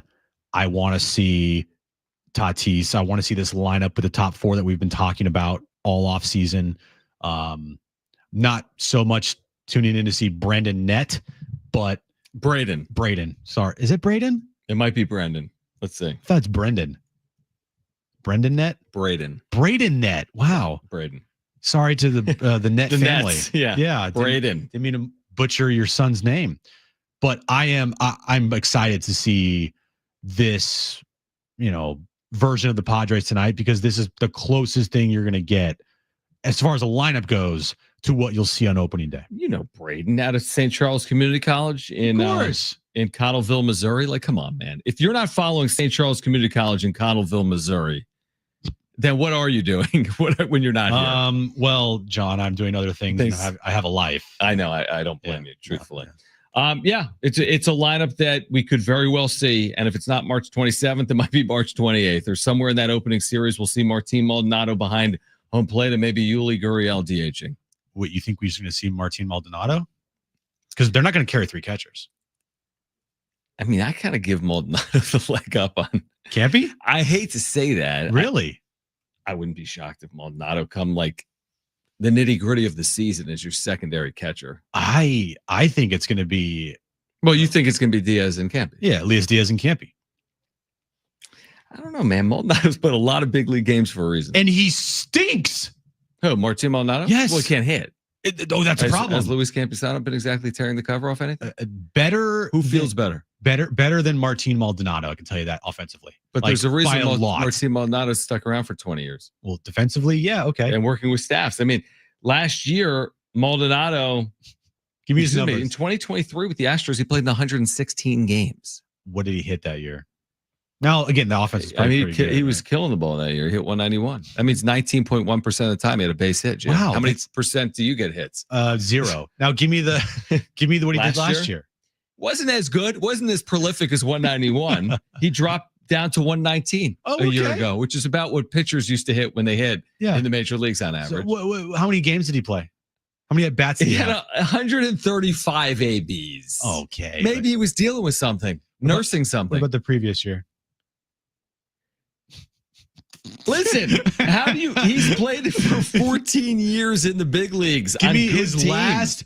He's won World Series. That's great. Click on the last 3 years. Yeah. And Can you do that by year? Give me just his averages, like his last 3 seasons. Okay, hold on. Because I do it. Okay, hold on. No, I'll go even more than 3 seasons to make it even look worse to support Prove my point. From 2021 on, that's 4 years. Okay. He's hit a robust 175. Oh. Now he's getting on base at a 251 clip. Oh, I like it. And he is slugging a impressive 321, which gives you an OPS of, listen to this thing, 572. Whoa, wow. So Talk dirty to me. Okay, he's been awful. He sucks. He doesn't suck because over those years he's won a World Series. Offensively, I'm not saying like he sucks in general. Like defensively, there's a reason why he's been in the bigs for this long. 14 years. It's because behind the plate, he's a really good defensive catcher. Okay, so when do you think he's here as a insurance policy, or because when the going gets tough and you're in the postseason or September, October, you're going to carry him as your second catcher? My guess is he starts the year in the minors, and the only way he makes it the bigs if there's injury. Or what if Campy is hitting? I still think Preller's probably sitting in his office trying to find ways to get another catcher. Right? Don't you think? I don't know. Who? Diaz is like big money for them. They just gave him $3.5 million. Yeah, but what if Diaz reverts to his Colorado Rockies of last year where he ended up getting cut? Then you got Martin Maldonado. Luis Campusano. I know. It's not the best trio. Scary. But it's not the worst. All right, remember. Could be. You can qualify to win SDFC tickets for tomorrow night. The next time you hear that goal sounder, make sure to call 877-767-4760. We'll qualify someone between now and 4:30 p.m. And then at 4:30, we'll let you know who the winner is of those 2 free tickets to see SDFC tomorrow night. The wrap on the other side, Chris Hodge with free picks for our listeners at 4:30. It's Jon and Jim.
All right, this update is brought to you by Rapid Radios. San Diego State takes on Wyoming tomorrow night in Laramie, 5 p.m. tip, 4 p.m. pregame. Immediately following the Aztec game, you can listen to the home opener for SDFC as they take on St. Louis City starting at 7:40 p.m. Padres Cactus League play tonight in Peoria. They take on the Mariners, 5:40 first pitch. Regular lineup is out there tonight. And NBA news of the day, Joel Embiid has been ruled out for the rest of the season. Rapid Radios are instant push-to-talk walkie-talkies offering national LTE coverage and no subscriptions ever. A great alternative to a mobile phone for your kids. For a limited time, go to rapidradios.com for 60% off and free UPS shipping. Add code radio and get an extra 5% off. It's Jon and Jim to warm up that drive home. We know it's not always going to be like that, but man, it was such an amazing start. You wonder how you build off that based on what happened just 6 days ago or 5 days ago. Oh, you can absolutely build off it.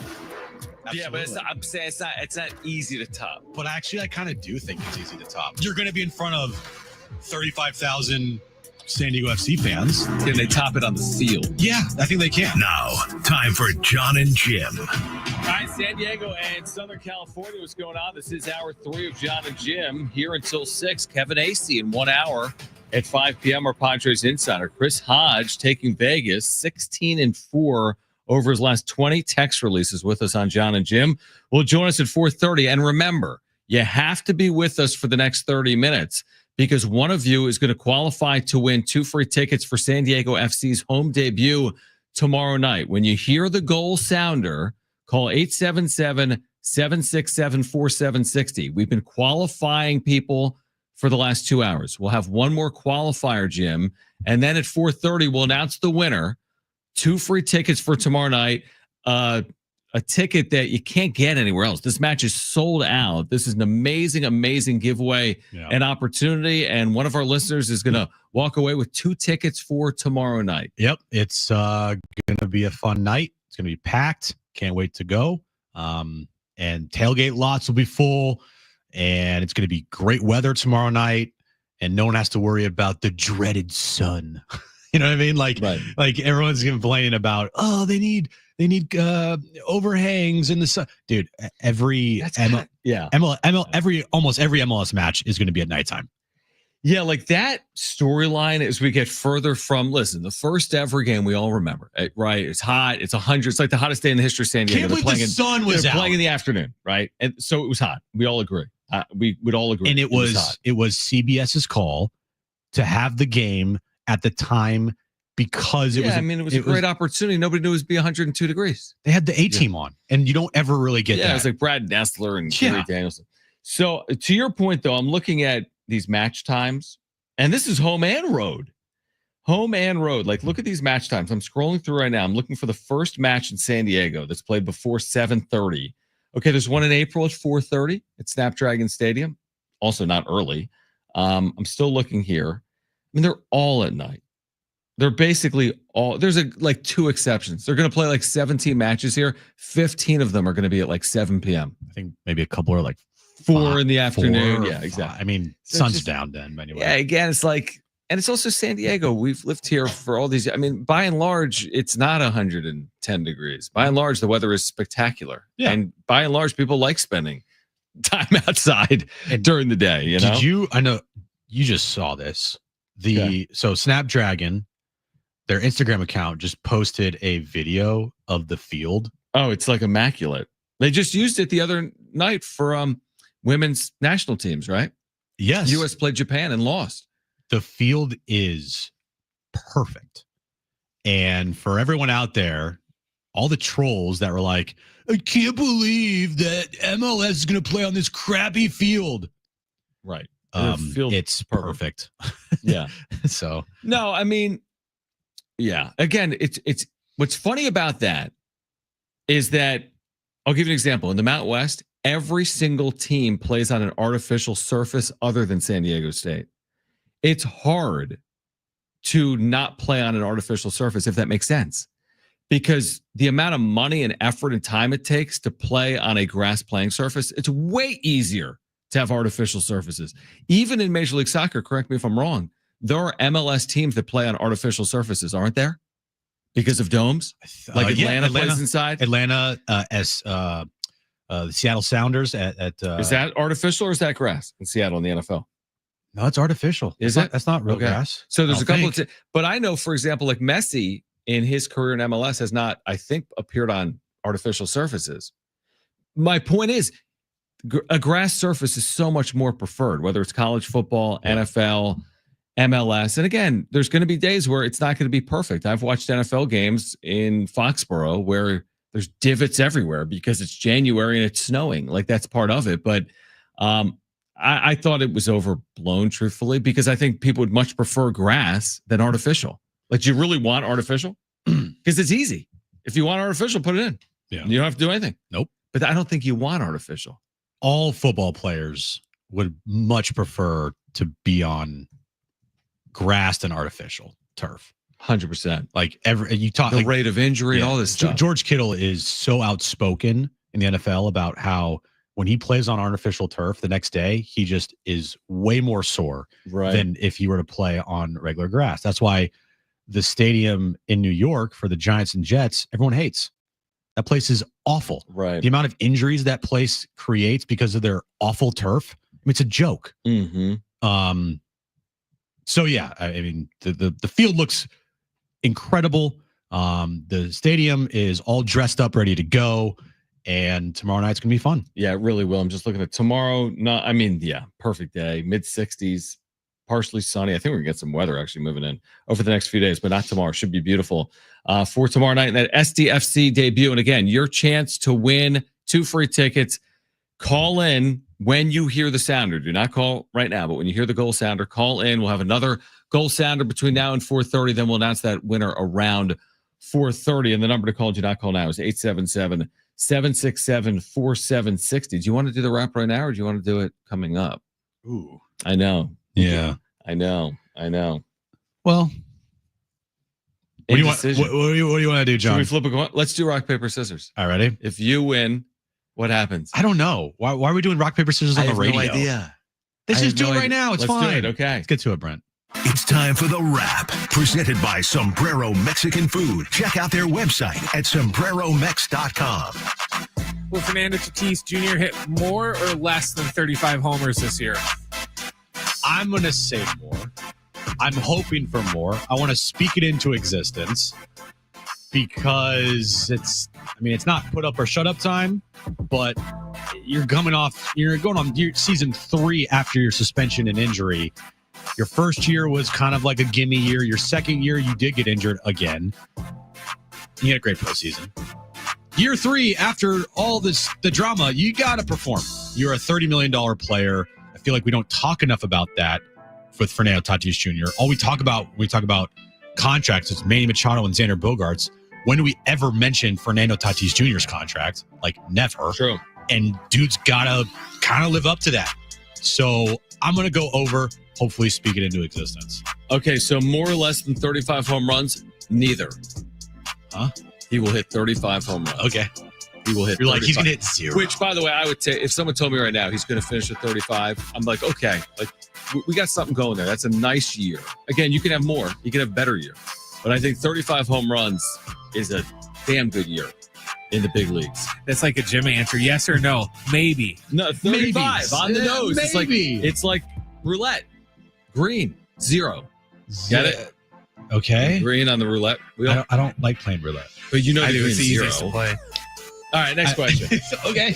Are you guys excited to watch Hard Knocks with Bill Belichick in North Carolina football? Dude, what is going on here? No NFL team. Yeah, they all said no. No NFL team. But I think this is a pretty cool consolation prize. Of course you do. Why wouldn't you? Don't you? I mean, as an NFL fan, isn't seeing Bill Belichick in college, it's like Major League back to the minors, which I've never seen, but it's like you're seeing someone in a different That's lens. the worst one, by the way. Yeah, like It really is. we're seeing Bill Of course you picked that Belichick. one. Like he's going to be like, all right, guys, like we've got the Eagles week one. Like, no, we don't. We have Morgan State. You know, it's going to be different. The only way for me, I'm like, yes, Okay. is if it's like 90% Bill.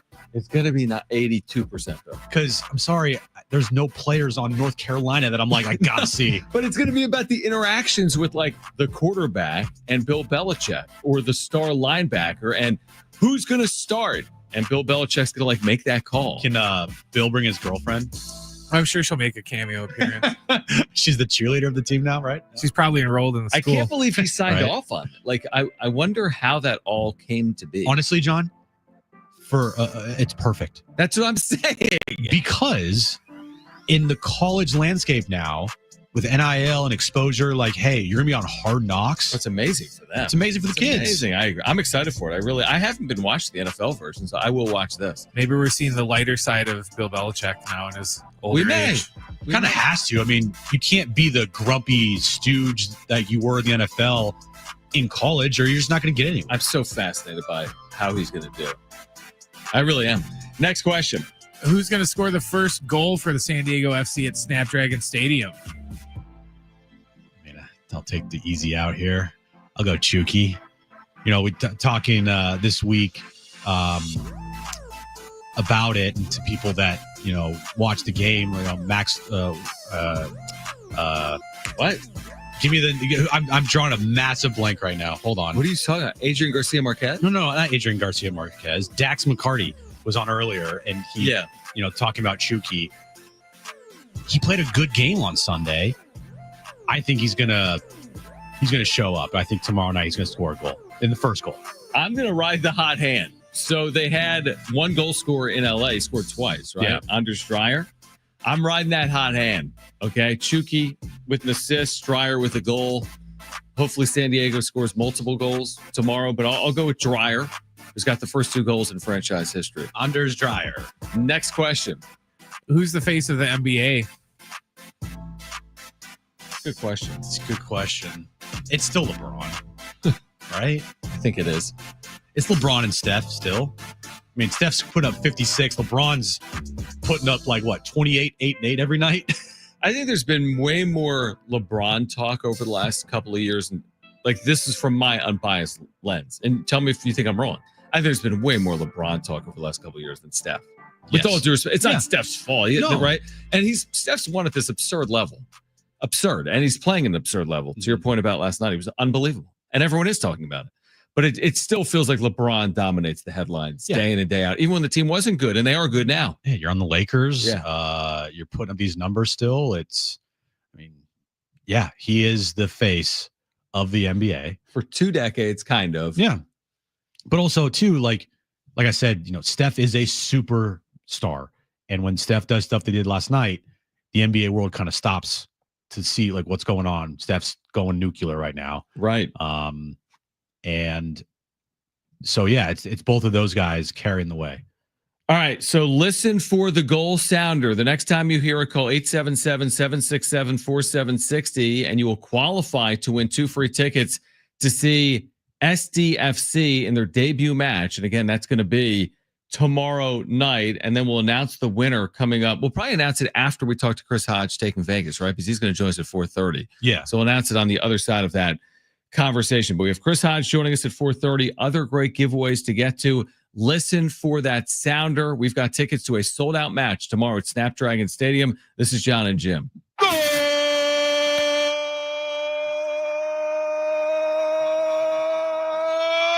San Diego FC!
All right, Aztecs and Wyoming Cowboys tomorrow night, 5 p.m. Pacific.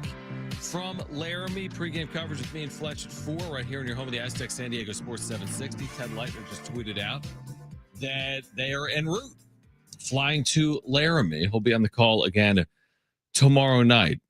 March coming for Ted as well. As he said something, I think it was at maybe a banquet event, maybe before the year.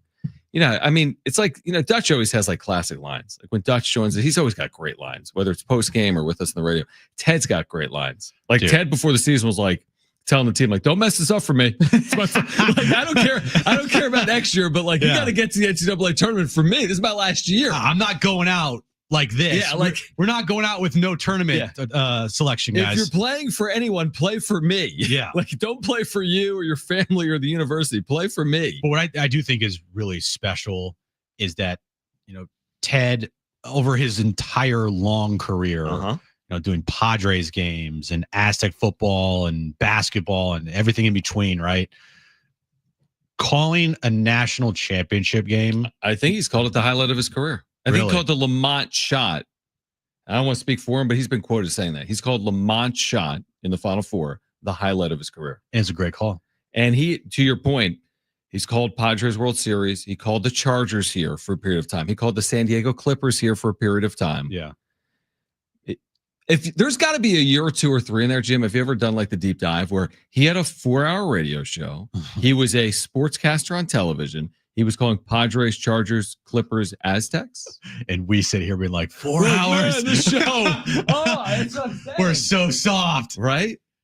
That was incredible. He had some years where he probably worked 360. I mean, almost every single day calling something. Yeah, that Lamont call, though, because I'm sure as a broadcaster, I'm not one, so I don't know. No, you are a broadcaster. You're just like not a play-by-play broadcaster is what I meant. You're not. I can confirm.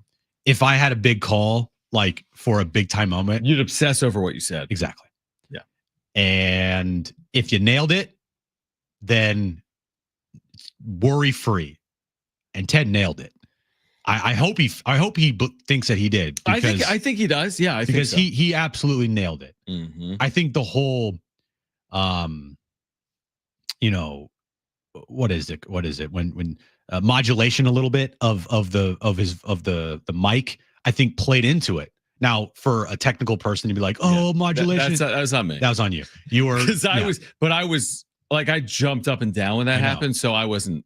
But I think it plays to the moment, the moment, and how special it was, and I think I remember Dave Fleming telling a story about he was calling a World Series game, and it was back in 2010.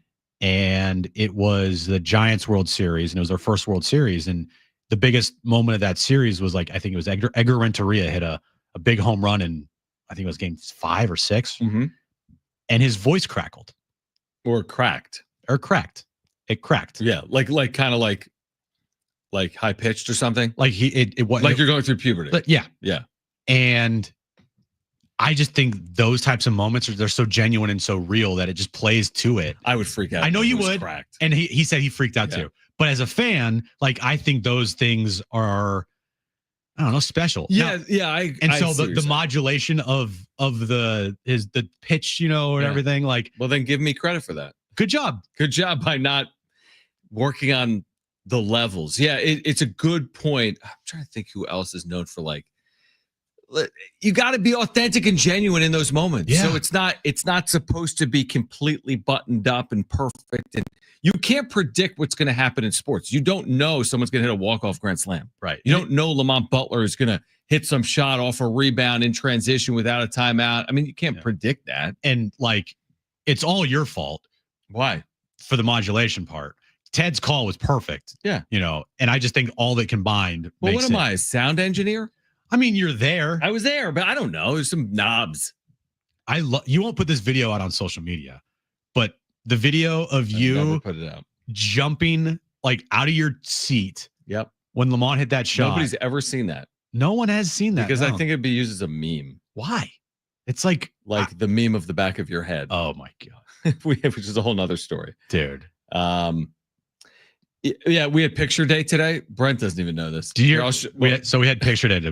We had them take photos of the back of Jim's head just because. Those might be out on social media here coming soon. Yeah, post those. Yeah, man. Okay. All right. On the other side, Chris Hodge. What do you got? Kevin Acee just tweeted out moments ago. Manny Machado has been scratched tonight due to back tightness. Padres season over. Padres say the move is precautionary. The new lineup for tonight has Xander hitting 4th, Yuli Gurriel hitting 6th, Eggy Rosario playing 3rd, hitting 8th. So Manny talks to Bob Nightingale. Now he's out for February 20th. Maybe they should move the team. Okay. Chris Hodge taking Vegas.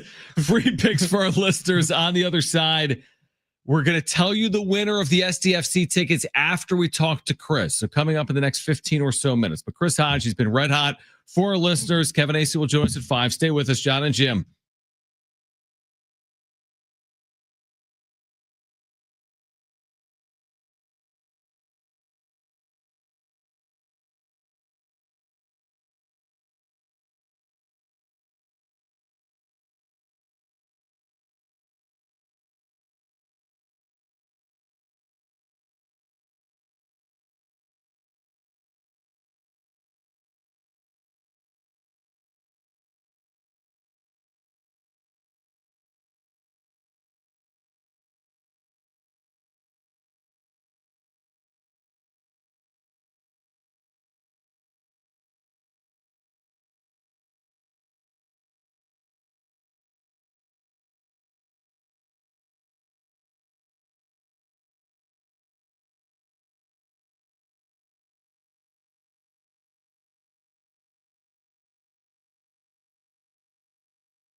All right, this update is brought to you by Rapid Radio's breaking Padres news. Kevin Acee reporting moments ago, Manny Machado has been scratched from tonight's lineup. Padres are saying it's precautionary. The reason why he's out of the lineup is because they're saying it's back tightness. So new lineup tonight is Xander Bogaerts hitting 4th and Eggy Rosario playing 3rd base, hitting 8th tonight. Tomorrow, San Diego State takes on Wyoming on the road, 5 p.m. tip, 4 p.m. pregame. And then immediately following that game will be the home opener for SDFC as they take on St. Louis City.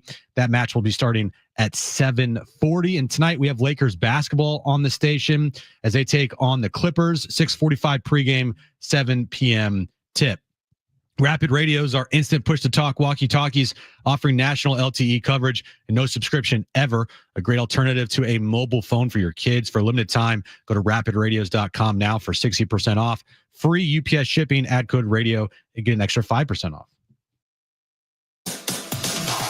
All right, we'll tell you the winner of the San Diego FC tickets after our conversation with Chris Hodge taking Vegas. So we've got that winner for the debut match. We'll tell you in the next 10 or so minutes. But it's great to have Chris back with us because he is on a complete roll right now for our listeners. So last week we had him on. He had the Michigan game that he won on the text line. So the last 20 text releases on Jon Jim, Chris Hodge is 16-4. Is that good? And he'll have another free play for you tonight on the text line. Chris, before we get to that, I love this time of year. Tomorrow is March. March is an amazing time for a sports fan. Even if you're not a diehard college basketball fan, everyone loves March and March Madness. And this is a great, again, is it football season? Maybe not, but this is a great time of year to be a sports fan, isn't it? I believe it's the best time of the year. I believe it's the best time to bet. I think it's the best month. I mean, games every day starting in a couple weeks. And then, everyone fills out their brackets and has fun with that. I think March is, maybe besides November when everything comes into play, when the NBA starts, college basketball and, college football and the NFL going full, I think that March is the best. So I'm excited about it. All right. So tonight, the Big Ten's done a really good job. They've had big games basically every night of the week. The Big Ten's so big. There's games every night of the week. Tonight we have UCLA and Purdue. This game's going to tip off in about 30 minutes. So first of all, how can our listeners get this game here tonight? Because you have this for our listeners on the text line, right? Yeah, this is the free pick. If you text the word win to the number 545454, you get this absolutely free. And look, right now, Purdue is struggling. They had a good run there, but their last few games have not gone well. UCLA was struggling, then got hot, and they're 2-2 over the last 4. It just seems like they've really put the screws to UCLA with travel. UCLA and USC really got it bad this year with travel, and they're traveling again, and they got Northwestern on deck after this game. But they're getting 5.5 tonight. So right now, Purdue is struggling. You got a tired UCLA team. It's a really tough game for the layperson to figure out. We've done all the work. So if you text the word win to the number 545454, last week, Michigan State, Michigan, a lot of people thought that was a tough game, and Michigan State won outright. We gave that out for free. So another free pick going for Friday night, and hopefully we make it 17-4. All right, let's move over to Auburn and Kentucky. Old friend Lamont Butler's Kentucky Wildcats. What do you got? Old friend Chad Baker-Mazzara at Auburn. Exactly. Yeah. What do you got in that one? I really think Kentucky's going to struggle. First of all, they get Butler back in their last game against Oklahoma, which they really struggled to win. They had Jackson Robinson come back, and then he went out in the second half. He's got that lingering wrist injury. And, he's probably, again, I'm not saying I know or don't know. As of right now, 7:33 my time. It doesn't look like he's playing. And if he doesn't play, that's a really big problem for Kentucky because Auburn is just going to be able to run up and down the court on them. Auburn's the better team.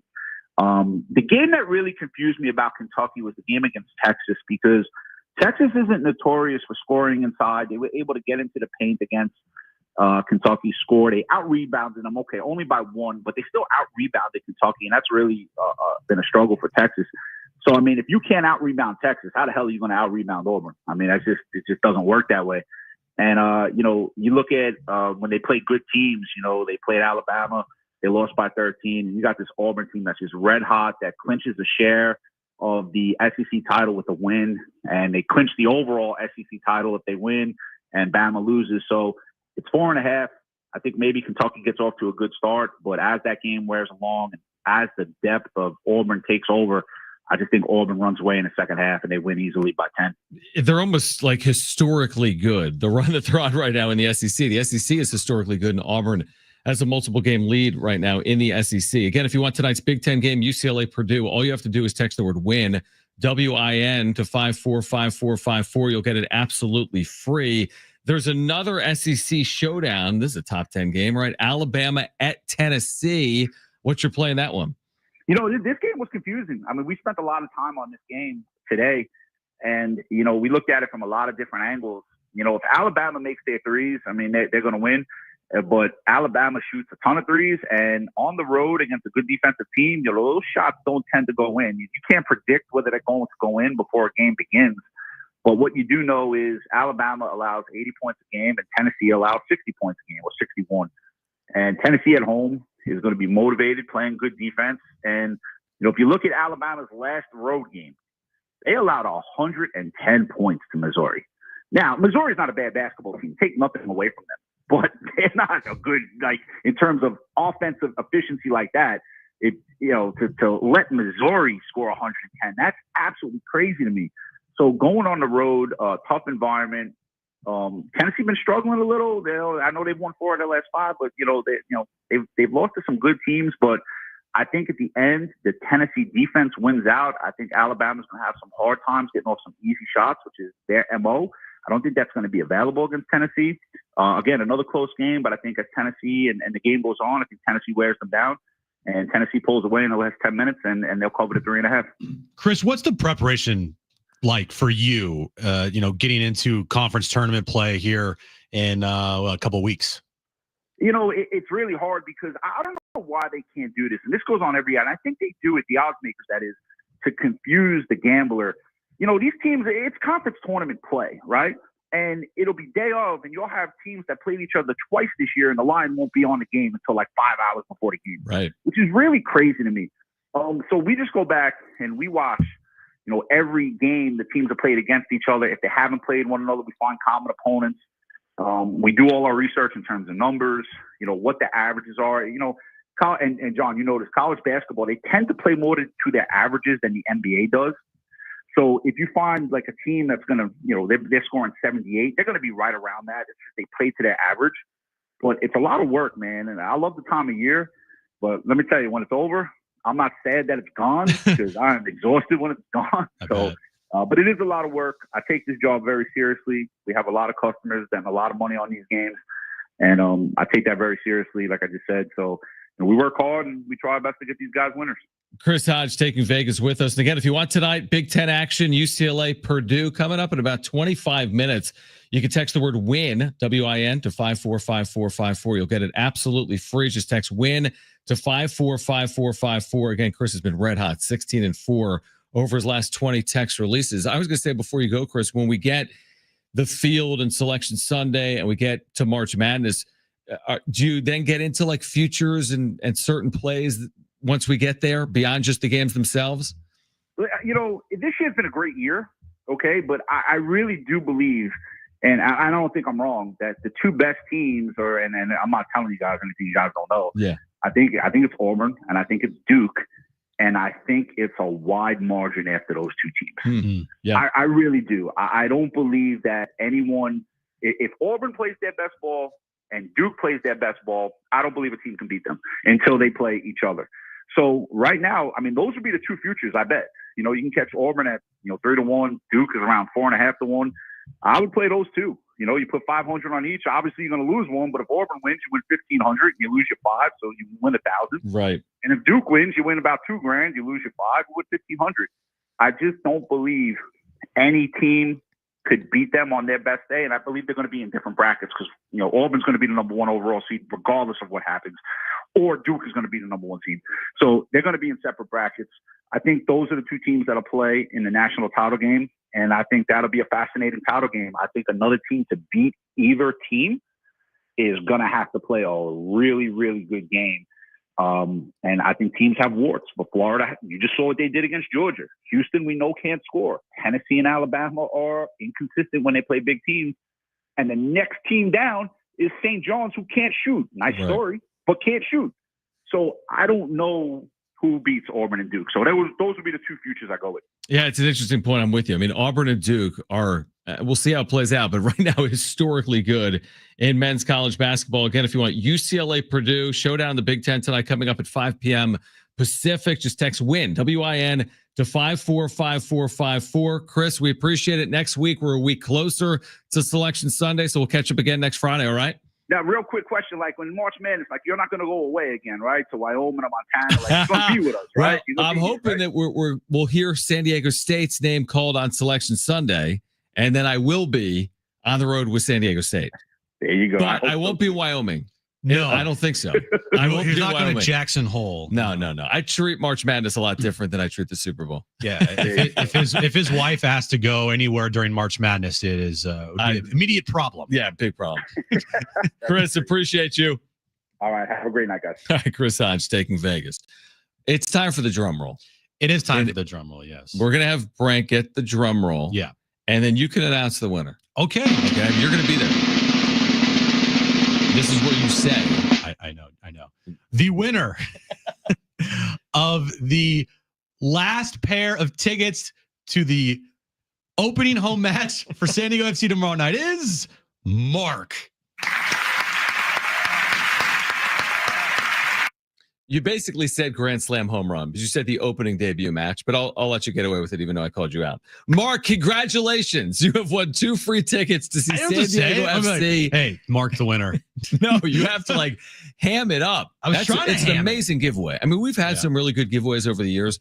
This is up there. Yeah. The first ever match for San Diego FC tomorrow night, 7:30, 35,000 people. Yeah, it's great that, we're the home of San Diego FC and you can listen to all their matches here on San Diego Sports 760. Just a reminder, like tomorrow, the Aztec game will be going on 5:00 start time.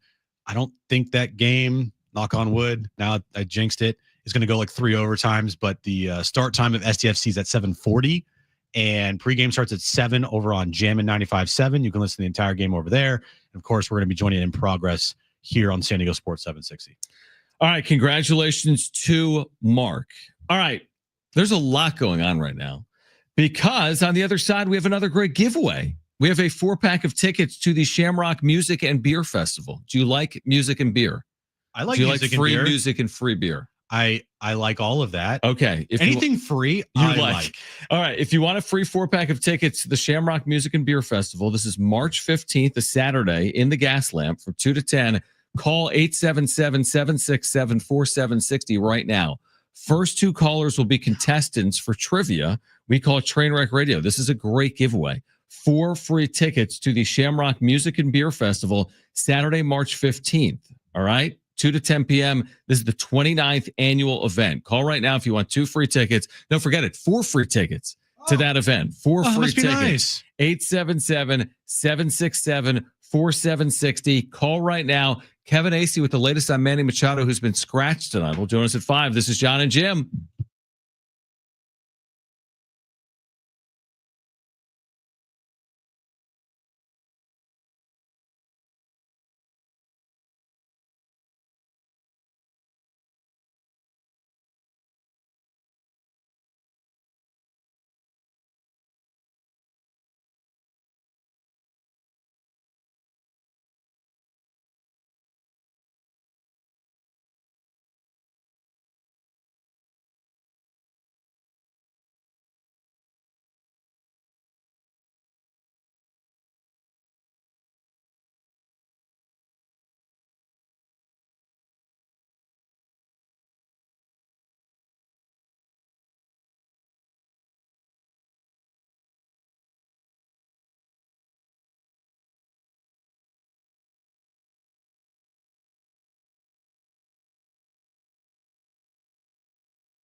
2 has dropped off. Who wants 4 free tickets to the Shamrock Music and Beer Festival? You need to call right now. This is Saturday, March 15th. We have 4 free tickets. I mean, you like beer, right?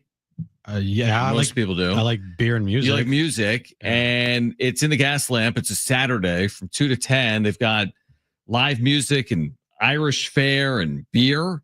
Need I say more? 877-767-4760. Like, I lost you at beer, right? Or I had you at beer. You had me at beer. Okay, well, here come the calls. So someone's going to be playing Armando here momentarily. Now, Kevin Acey is going to join us at 5, Jim. Yeah. And we just learned that Manny Machado has been a scratch with back tightness.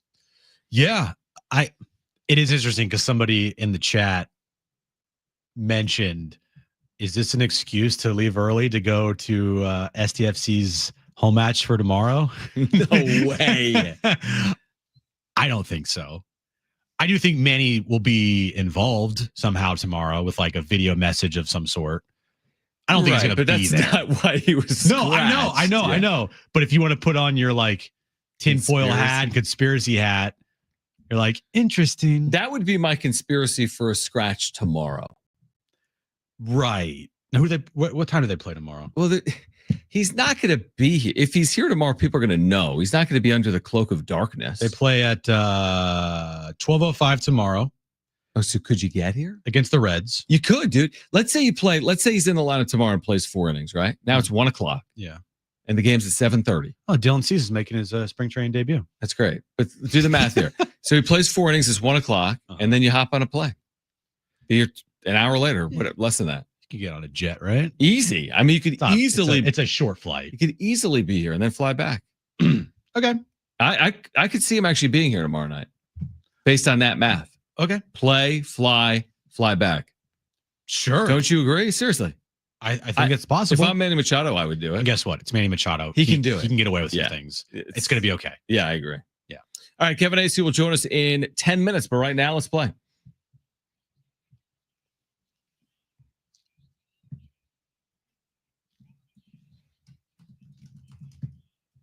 All right, 3 questions, 2 contestants, 1 lifeline. Today's 2 contestants, we have Armando and Mike. Armando, you called in first. You have your choice of Jon or Jim. Who do you want to go with? I'll go with Jon. Smart. All right, Armando gets Jon. That means Mike, you get Jim, okay? Yep, sounds good. All right, Brent, what is the question of the day? All right, guys. Last night, Steph Curry had his 14th career 50-point game in the Warriors' win over the Magic. Today's question: can you name the 8 other NBA players in NBA history with 14 or more 50-point games? Oh, dude, last night's game. When you told me he had 46, I was like, I got to turn this game on. You couldn't believe that. I was like, what? Yeah. All right, Mike, you're up first. What is your first guess? You do have a lifeline if you want to use it. We'll go with Michael Jordan. Michael Jordan? Pretty good guess. Who? Armando, you're up next. What is your first guess? You do have a lifeline if you want to use it. I'll go with Kobe. Kobe? Boom, they're on the list. Good job. Back to you, Mike. What is your second guess? You do have a lifeline if you want to use it.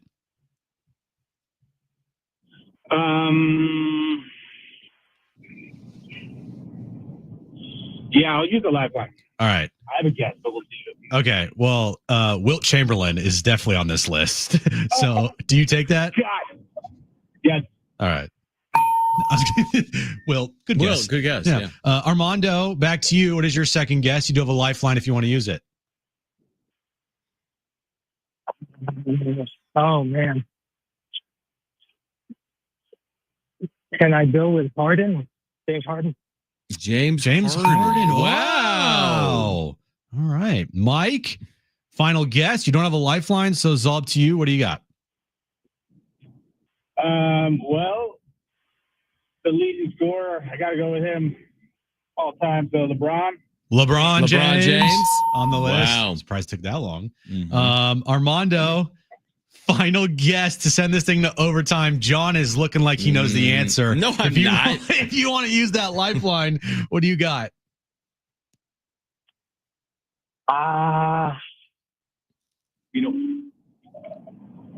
Can I get a lifeline? You can get a You lifeline, can. yes. The problem is, do I know the answer? So 14 or more, 50-point games. Yeah. You're Yeah. looking at me. I have a name. Hold on. I'm still thinking. It's so easy. It is. What about Bill Russell? Bill Russell. You can take that or choose something else. What's wrong with Bill Russell? Oh, man. Can I? You got 5 seconds here. How much time do I? You got 5 seconds. Bill Russell Can I or go with your own Lillard? guess? Can I go with something else? I'll Yeah. go with Lillard. Damian Lillard. Damian Lillard. Whoa! On the list. John's an idiot. Was that the easy one? It was one of them. I mean, There's only like 2 people on the list we haven't got. Where was Bill Russell? not even close. Is he even on the list, Brent? Like anywhere? Not for our purposes. I'm going down looking for Well, it. there's Bill Russell. okay. Oh, So all right. are we tied up? He would have less than 5. Yeah, I bet he had like 4 though. I don't even know if he had that many. Bill Russell. Okay, so Brent, we're going to overtime. Give us the rules of overtime and the question. All right, how overtime is going to work is I'm going to ask you another question. When I'm done asking the question, you are going to yell out the name of your partner today, either John or Jim. Don't yell out your name. Whoever yells out the name of their partner, you're going to win the game first by getting. You're going to win the game by getting the question. You're going to win the game by getting the question right, or you're going to lose the game by getting the question wrong. Do you guys get it? Yes. Yeah. Okay. Waiting for 2 yeses. All right. Today's overtime question: where did Steph Curry go to college? Jim. I heard Jim. Mike, what do you got? Davidson. Davidson. Wow. Took him to an clutch- Elite Eight. What a clutch win there. Yeah, you know, in today's world, I don't know if he would have stayed. As I don't long think as he so. did. Well, How much was it? 3 years or 4? it was 3 Okay, that's a long time. even in back-to-back today's tournament world. runs, An and Elite Eight run, Elite Eight run, and and an elite score. one of the most iconic like March Yeah. Madness moments that you could think of. Yeah, with who'd they Steph beat? Curry. Kansas, Yeah. I remember. Yep. and then Georgetown, And my Badgers. and your Yeah. Badgers. Yeah, Davidson. Isn't that Dave- crazy? yeah, I know. When you look back on it, it really is amazing. Yeah. All right. Congratulations to Mike. Who else is on this list other than Bill Russell, did you say? Yeah, he's definitely not on the list. All right, Wilt's number 1 easily. He had 118 of them. Then it's Jordan with 31. Kobe had 25. Harden had 23. Then Elgin Baylor, he had 17. Dame had 15. And then there's a 3-way tie with 14. Steph, LeBron, and Mr. Underhanded free throws himself, Rick Barry, had 14. And then Bill Russell, like we all thought. Yeah, exactly. All right. Congratulations, Mike. You love that. Who won, Mike or Armando? Mike won. I know, as I said. Yeah. You've won a 4-pack of tickets to the Shamrock Music and Beer Festival, Gaslamp, March 15th, 2 to 10, live music, Irish Fair. This iconic celebration transforms the Gaslamp into the Emerald Isle of the West Coast, featuring a full lineup of top Irish and Celtic rock bands, including Lucky Libations and Shenanigans you can handle. All that you can handle. I looked it up. Bill Russell did not have any 50-point games. That's what I thought we were going with, guys that hadn't had. How many? I was just going to, what do you think his career high for points was? 49.9. His career high for points, not like average. I'm saying it, 49. I'm gonna go with like 34. Jim was closer, only 37. Wow. Yeah, that's hard to believe. Now, if this was So- like a rebounding thing, like 50 rebounds, I'm sure he was closer to that. That's what I thought we were doing no. this year. Yeah. All right, Kevin Acey from Peoria. Manny Machado has been scratched from tonight's Cactus League game because of back tightness. We'll get into the latest with Manny Machado. On the other side with Kevin Acey, our Padres insider. Stay with us.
All right, this update is brought to you by Rapid Radios. Kevin Acee reporting a little while ago that Manny Machado was scratched tonight from the lineup due to back tightness. We'll talk to Kevin coming up next about that. San Diego State takes on Wyoming tomorrow night in Laramie, 5 p.m. tip time, 4 p.m. pregame. Listen to that game right here on San Diego Sports 760. And immediately following the conclusion of the San Diego State Aztec game will be the home opener for SDFC as they take on St. Louis City. That match will be starting at 7:40 right here on San Diego Sports 760. And NBA news of the day, Joel Embiid has been ruled out for the rest of the season. Rapid Radios are instant push-to-talk walkie-talkies offering national LTE coverage and no subscription ever. A great alternative to a mobile phone for your kids. For a limited time, go to rapidradios.com now for 60% off and free UPS shipping. Add code radio and get an extra 5% off.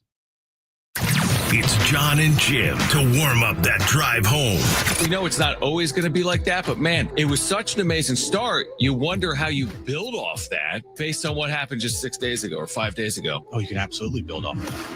Absolutely. Yeah, but I'm saying it's not easy to top. But actually, I kind of do think it's easy to top. You're going to be in front of 35,000 San Diego FC fans. Can they top it on the field? Yeah, I think they can. Now, time for Jon and Jim. All right, San Diego and Southern California, what's going on? This is the final hour of Jon and Jim. I know it's hard to believe. Hour 4 of Jon and Jim. We go back to Peoria, and we're joined by our Padres insider, Kevin Acee. The first night game of the year for the Padres on this February 28th. We're just about a month out from opening day on March 27th. And Kevin, you were the one to initially report on this. Manny Machado scratched from the lineup tonight. This was like the A-team lineup, what we saw earlier today. But Machado's been scratched with back tightness. I'm assuming precautionary because it's February, not October. Yeah, that's what they're saying. And I will say that, like, I haven't seen him after, but I saw him before and he looked fine. And so I'm going to go with precautionary. Yeah, it doesn't feel like it's anything too much there. But looking at the lineup when Manny Machado was in it, this is probably the closest thing we're going to get to an opening day lineup here on February 28th, right? Yeah, no, you know what's funny is I was going to say that. Like, I think you could say almost as close as you would get on March 15th. But like for February 28th, yeah, I mean, this, as Mike Schultz said, the stars aligned. Obviously, Fernando Tatis Jr. making his debut after the flu. And you know what, Manny hadn't played in 2 days. Every one of the regulars did not go to Mesa yesterday. And so it was time. And then that's usually how it goes. Look, they go over with the players before the spring, the veteran players. Hey, what's your schedule? What do you think it should be? Here's what we got. Okay, got this night game coming up. And it generally goes like this. But man, this was really cool. I turned it into my main story, was just like the construction of the lineup. Not that it was, first off, I always hate to make too much of the construction of the lineup. And then not that it was a surprise that they would go as they did, but it was interesting that this looked like very well could be close to the, if not the opening day lineup. I might dicker with Maldonado in there, though he's probably their best catcher. They say it's a defensive position, but I don't know that he'll be the guy. All right, Kevin Acee is our Padres insider, is with us right now on Jon and Jim, San Diego Sports 760. So you mentioned Tatis debuting in a Cactus League game this year because of the flu. You wrote about him. Really good piece on Tatis, ready to be the best version of himself. He talked about just being, healthy and feeling like he did kind of heading into 2021. I mean, he's 26 years of age, Kevin. You've covered his whole career. I guess we're just at the point where he's just got to find a way to stay on that field, because when he does, he's capable of being as good as anyone in the game. It seems like it. Look, I think that he has answered questions about the PED. I think that, he was decent in 23 and he was really good when he was on the field last year. And especially, what he did in the playoffs, it was like that was prime, right? So I think now it is, does he stay on the field? And if he does, he is that player. Now, I don't know what his numbers are going to be. I don't know what the statute contract is going to look like in terms of good, bad, that decides to break even. I don't know. I love that we get to let it play out. I don't know if he's a Hall of Famer, but he looks capable of being that guy. and health is the deal. Jackson Merrill hitting third in the lineup tonight. Every time he's been in the lineup, if I'm not mistaken, this spring, he's been hitting third. It seems like he's going to be their 3-hole hitter coming up here in the regular season. I mean, that's pretty big confidence from the organization that, you know, guys hitting 6th, 7th, 8th last year, and now he's your 3-hole hitter. And the argument is that, first let me say, huge Jackson Merrill guy. I say let Jackson Merrill try anything he wants, right? Like he has to fail before you believe that he can fail. And, the argument is, as Mike Schultz said today, look what he did last year. Started him out at 9th. He moved up the order. He kicked butt all the way up to 5th. He was 9th, 8th, 7th, 6th, 5th. Had some of his best, he finished strong, and he was batting 5th, and before that, 6th. And so, okay. And he has shown that he will step up to the occasion. Those are the arguments for. I don't know that the numbers, the on-base numbers, the slug numbers, should Manny be in? The other argument is Mike Schultz loves his left right. Not that every manager does it, sort of, but Mike Schultz loves his left right. I spent like an hour last night, just geeking out on how incredibly much Mike Schultz loves his left right. If you look at last year's lineup, so I always expected he would be third. I just want to be, my job is to say, hey, well, this is what's happening, and then maybe my job here when I'm on with you guys is maybe provide a little analysis, and it's like, he's going to start the season as number 3 guy. I'm pretty sure of that. I've been for a while. They could make a change there depending on, how Jackson's doing. Kevin, your sound quality just kind of changed there mid-answer. I don't know if it's where you are. Did you go to speakerphone? Where did I lose you guys? There you are. We're back. Where did I lose you? And then I'll tell you what happened. Give us I want to know what happened. And then B, give us we lost you probably halfway through. I'd say 20% of the way through the answer. Oh, gosh. Yeah. Oh, my gosh. It was so awful. So good. No, I'm just kidding. Here's my deal. He bats left-handed. Mike Schultz loves the left-right. Okay.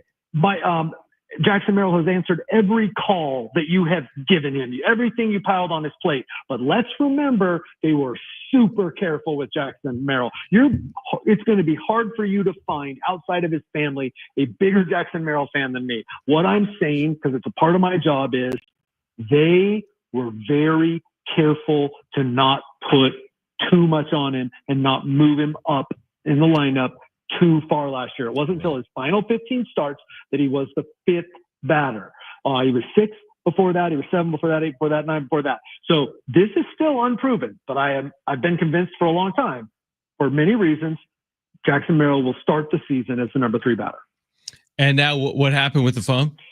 Okay, so I lose one pair of the Apple the AirPods every season. They're in some hotel somewhere. Some housekeeper or security person gets a free pair every year in some city. And so now I've got these knockoff kinds, right? and I can't ever figure out when I want them to turn on, they won't turn on. When I don't want them to, and they're sitting inside of the thing. They're charging and they just randomly turn on. Yeah. And so I'm sitting here talking to you guys and just loving, just talking, thinking you guys are really engrossed in it because you're being quiet. and then it's awkward, right? Because there's no silence. Right. And I look down and I go, of course, I'm hooked up to my, I'm hooked up. So anyway, good. Sorry. It sounds great now. Sorry. I have a well-earned reputation of not knowing how to work a phone. That's okay. It's okay. There's worse Kevin. things. There's worse things. I mean, we've gotten better over the years, so Kevin Ace is our Padres insider. I was just going to follow up on Merrill. I guess you don't know. There's players that are brilliant players that have that kind of step back sophomore slump. Mm-hmm. And there's players that probably continue on an upward trajectory in that second season. I guess you don't really know until it plays out, right? But I mean, there's a lot on his plate, but then again, there was a ton on his plate last year, and he couldn't have played better, and arguably was the best rookie in the National League, even though he didn't win NL Rookie of the Year. Amen. I mean, look, if I had to bet on which is going to be sophomore slump or that he keeps ascending. I'm going with ascending because that's what Jackson Merrill has done, right? Mm-hmm. And that's who he looks like he is. And I mean, I'm talking physically, mentally, skill-wise. That's what it looks like. But look, I just got to be like, I don't get to be a fan, right? So like, I can be a fan of good play, but I don't get to be like, yeah, Jackson Merrill.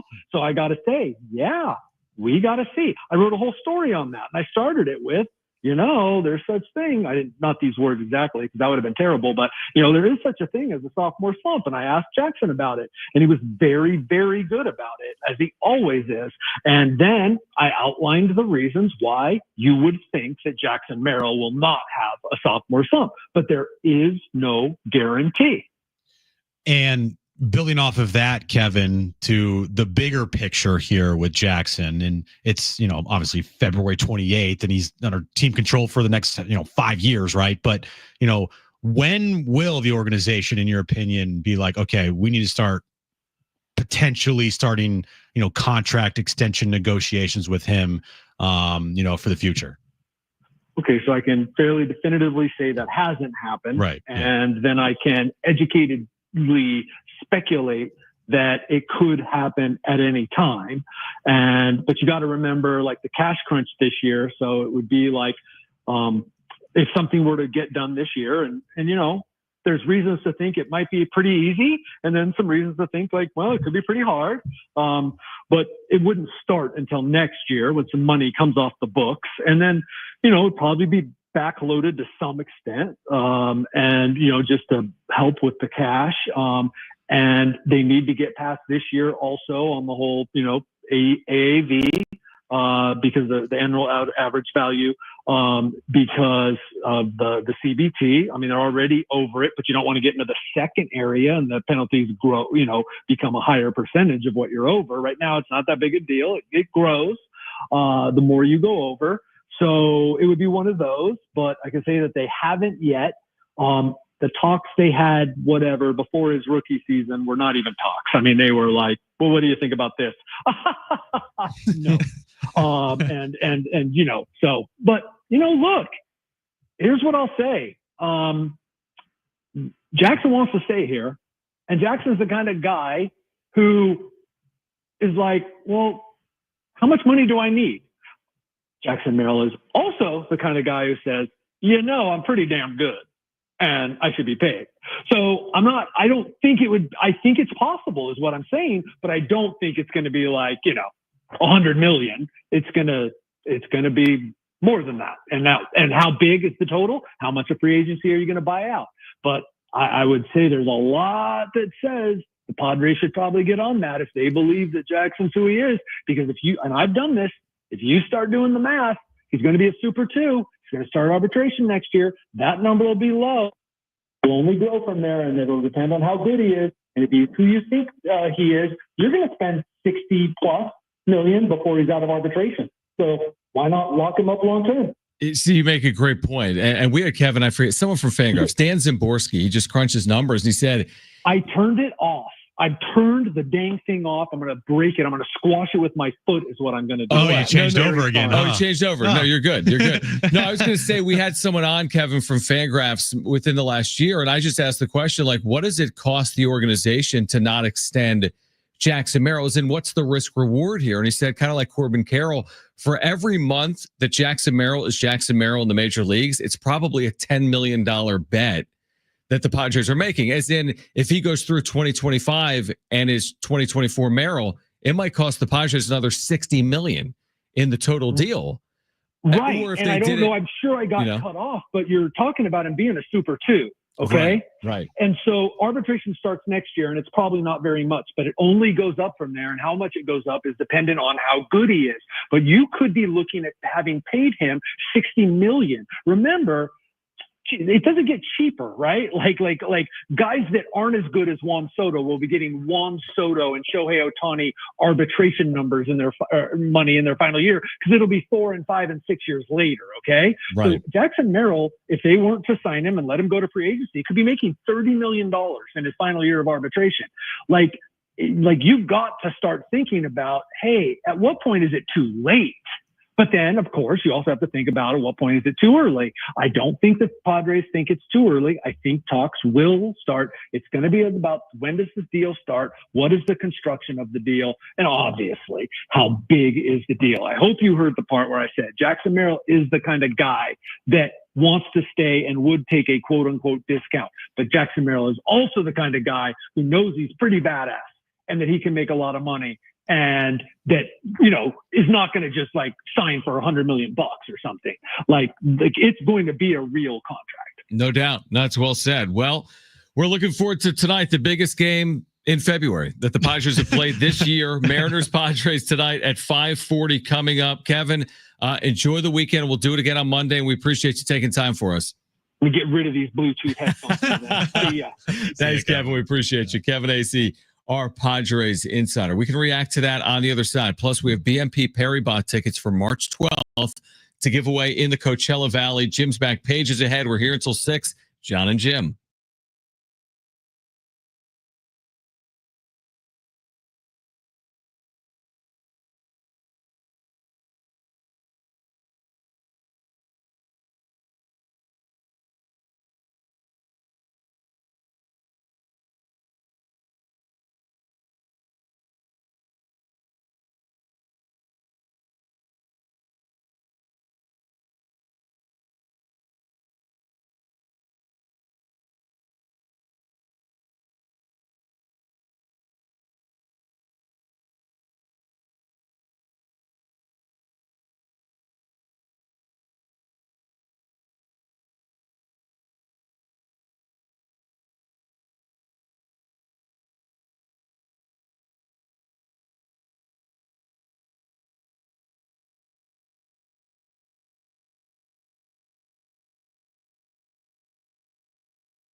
By the way, developing story.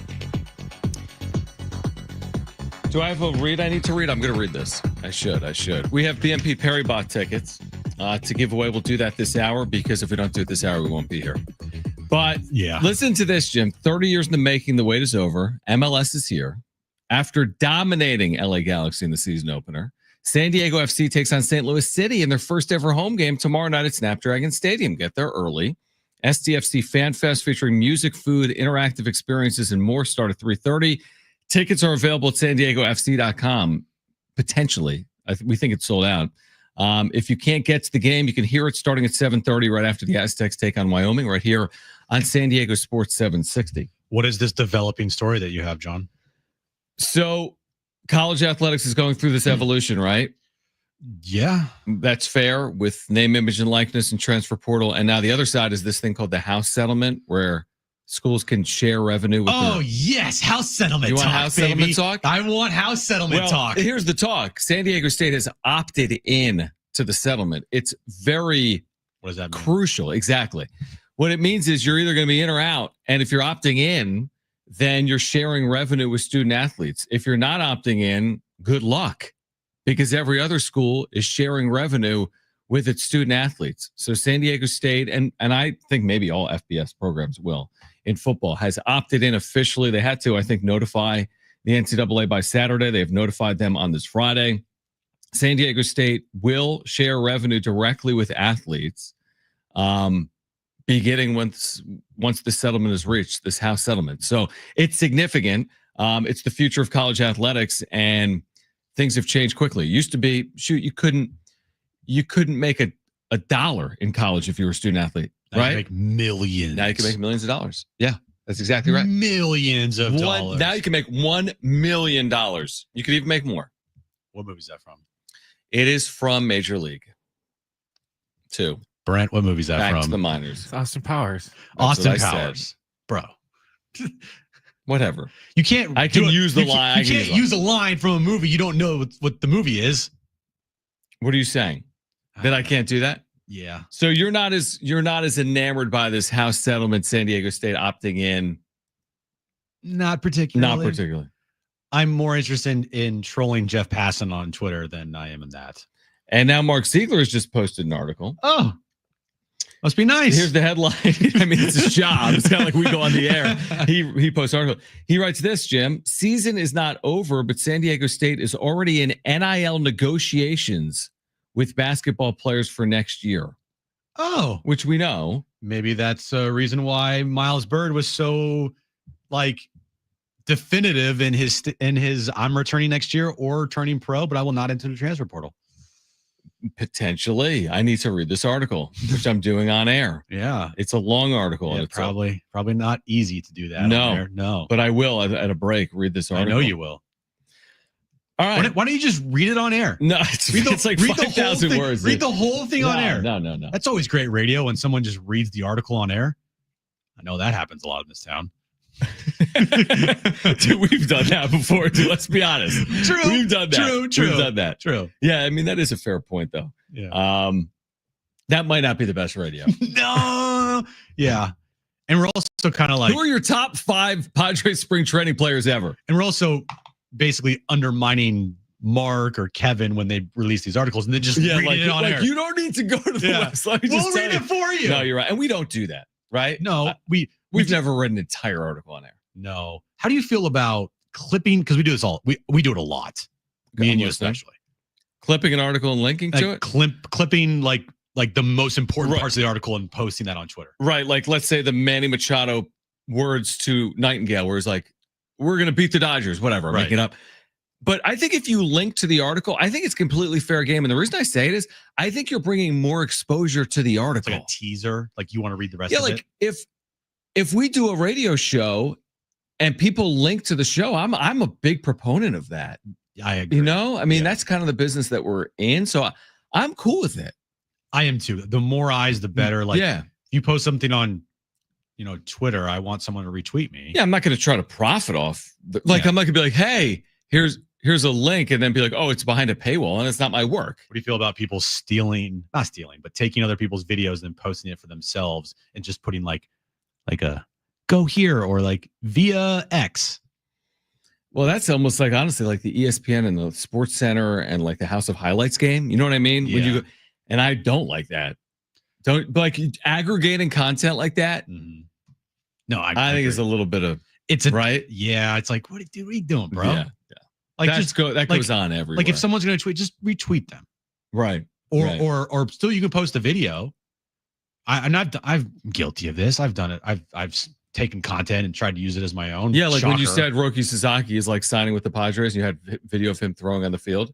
Yeah, but I think I did I think you credited the Reddit. Yeah, you user. did. You did, and then you eventually took down your video because you were so scared. I wasn't scared. The person that messaged me, I think his name is Matt. Yeah, he said it's my video. He's like, hey man, it's my video. I don't want to be caught in the middle of anything. You take it down. That's fair because it was his video. Yeah. So you were possessing something that wasn't yours. You were using something that wasn't yours. Yeah. Yeah, you're like, I hate when people do that. You do it. I did it. I said I was guilty of it. It's not like I'm saying that I'm not like this like holier like person when it comes to posting videos. All right, here's what we're going to do on the other side. We're going to give away BNP Paribas tickets. We've got the latest. Kevin has just posted another article from Peoria. I'm going to read this Mark Ziegler article. We have Jim's back page. I want to make sure everyone is fully aware of everything that's going on this Friday afternoon. And we'll do that on the other side. We're here until 6. It's Jon and Jim.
This update's brought to you by Rapid Radios. Manny Machado has been scratched from tonight's lineup for the Padres with a tight back. We'll see if he returns to the lineup later this weekend. Padres take on the Mariners 5:40 in Peoria. Moving over to San Diego State basketball tomorrow night. They take on Wyoming, 5 p.m. tip, 4 p.m. pregame. And immediately following that Aztec game, you can listen to the home opener for SDFC as they take on St. Louis City. That match will start at 7:40. And NBA news of the day, Joel Embiid has been ruled out for the rest of the season. Rapid Radios are instant push-to-talk walkie-talkies offering national LTE coverage and no subscriptions ever. A great alternative to a mobile phone for your kids. For a limited time, go to rapidradios.com now for 60% off and free UPS shipping. Add code radio and get an extra 5% off. All right, so let's talk about this weekend for a moment. Jon and Jim, San Diego Sports 760. Coming up in the next 10 minutes, don't go anywhere. We'll give away BNP Paribas tickets, so be listening. This is a great tennis event in the Coachella Valley. We have tickets for March 12th. We have 2 free tickets for March 12th. We'll tell you when to call for a chance to win those tickets. This weekend, Jim Russell will be at SnapDragon Stadium. I will be at SnapDragon Stadium, John. And you're going to be driving a van. Look for the white van. Yeah, little kitties. Yeah, look for the white van. He's going to have candy. Candy? With no windows in it. With no windows in it. And got candy for the kitties. So you're going to bring the white van. Yeah. It's not just the white van. It's the SD Sports 760 promo van. And are you going to have giveaways and prizes and promo team events? But I will not. Do you have none of that? Nothing. Okay. I don't know. I got to check the van. Maybe there's something in it. Maybe there's something. Yeah. So you're going to take the van. Yes. And then what? You're going to go to the match. Go to the We're game. going to tweet. Post maybe a little bit. Social media my ass off. Okay. And be in attendance for the match. And it's going to be fun. Probably see, Chucky. Hang with Chucky. Yeah. What's up, bro? Right. How you doing, man? Okay. Darren will be there. See Darren. Yeah. He'll be on the call. Yep. If you see Jim, say, "Hey, Jim," and I'll say, "Hey, stranger." Yeah. Howdy, stranger. All right. So you're going to be at SnapDragon for this first ever home match. I will. Yeah. I will be sitting in this exact chair tomorrow. Wow. Aztecs pregame at 4. Game time at 5. Now I go off into I hide during the game. I race back to the sales. How much do you see him on like during a game, Brent? He would never see me. Pre-game and half and post. That's it. I came in for a cord last game and Brent was shocked because my computer was dying, so I raced back to get the cord at a media. But this one, and you won't see him either. He'll be like in the corner, like in a cubicle. Wouldn't find me. Yeah, you won't find him. You'd never find me. So I'm in a cubicle and I'm just sitting there and I'm pacing and I'm throwing things and in fact, last game, my hand hurt at the end of the night. I'm like, why does my hand hurt? It's like when they would hit a 3, bang the table. Oh my gosh. Of course. So I'm going to watch the game and then again, be here on San Diego Sports 760. And then we'll throw, so to speak, from our post game to Adrian Garcia Marquez and Darren Smith. So the game's going to end, I don't know, 7 p.m., the Aztecs roughly. And then we'll do some post game. Yeah. You'll hear from Brian Dutcher, and then we'll get it out to Adrian Garcia Marquez. Yeah. Broadcast sounded great last Sunday. Expect it to sound great tomorrow night. And I can't wait. I don't honestly, I feel like I know what to expect, but I don't know what to expect, if that makes sense. For tomorrow night at SnapDragon? Right. Yeah, I agree with that. I'm expecting a sellout crowd.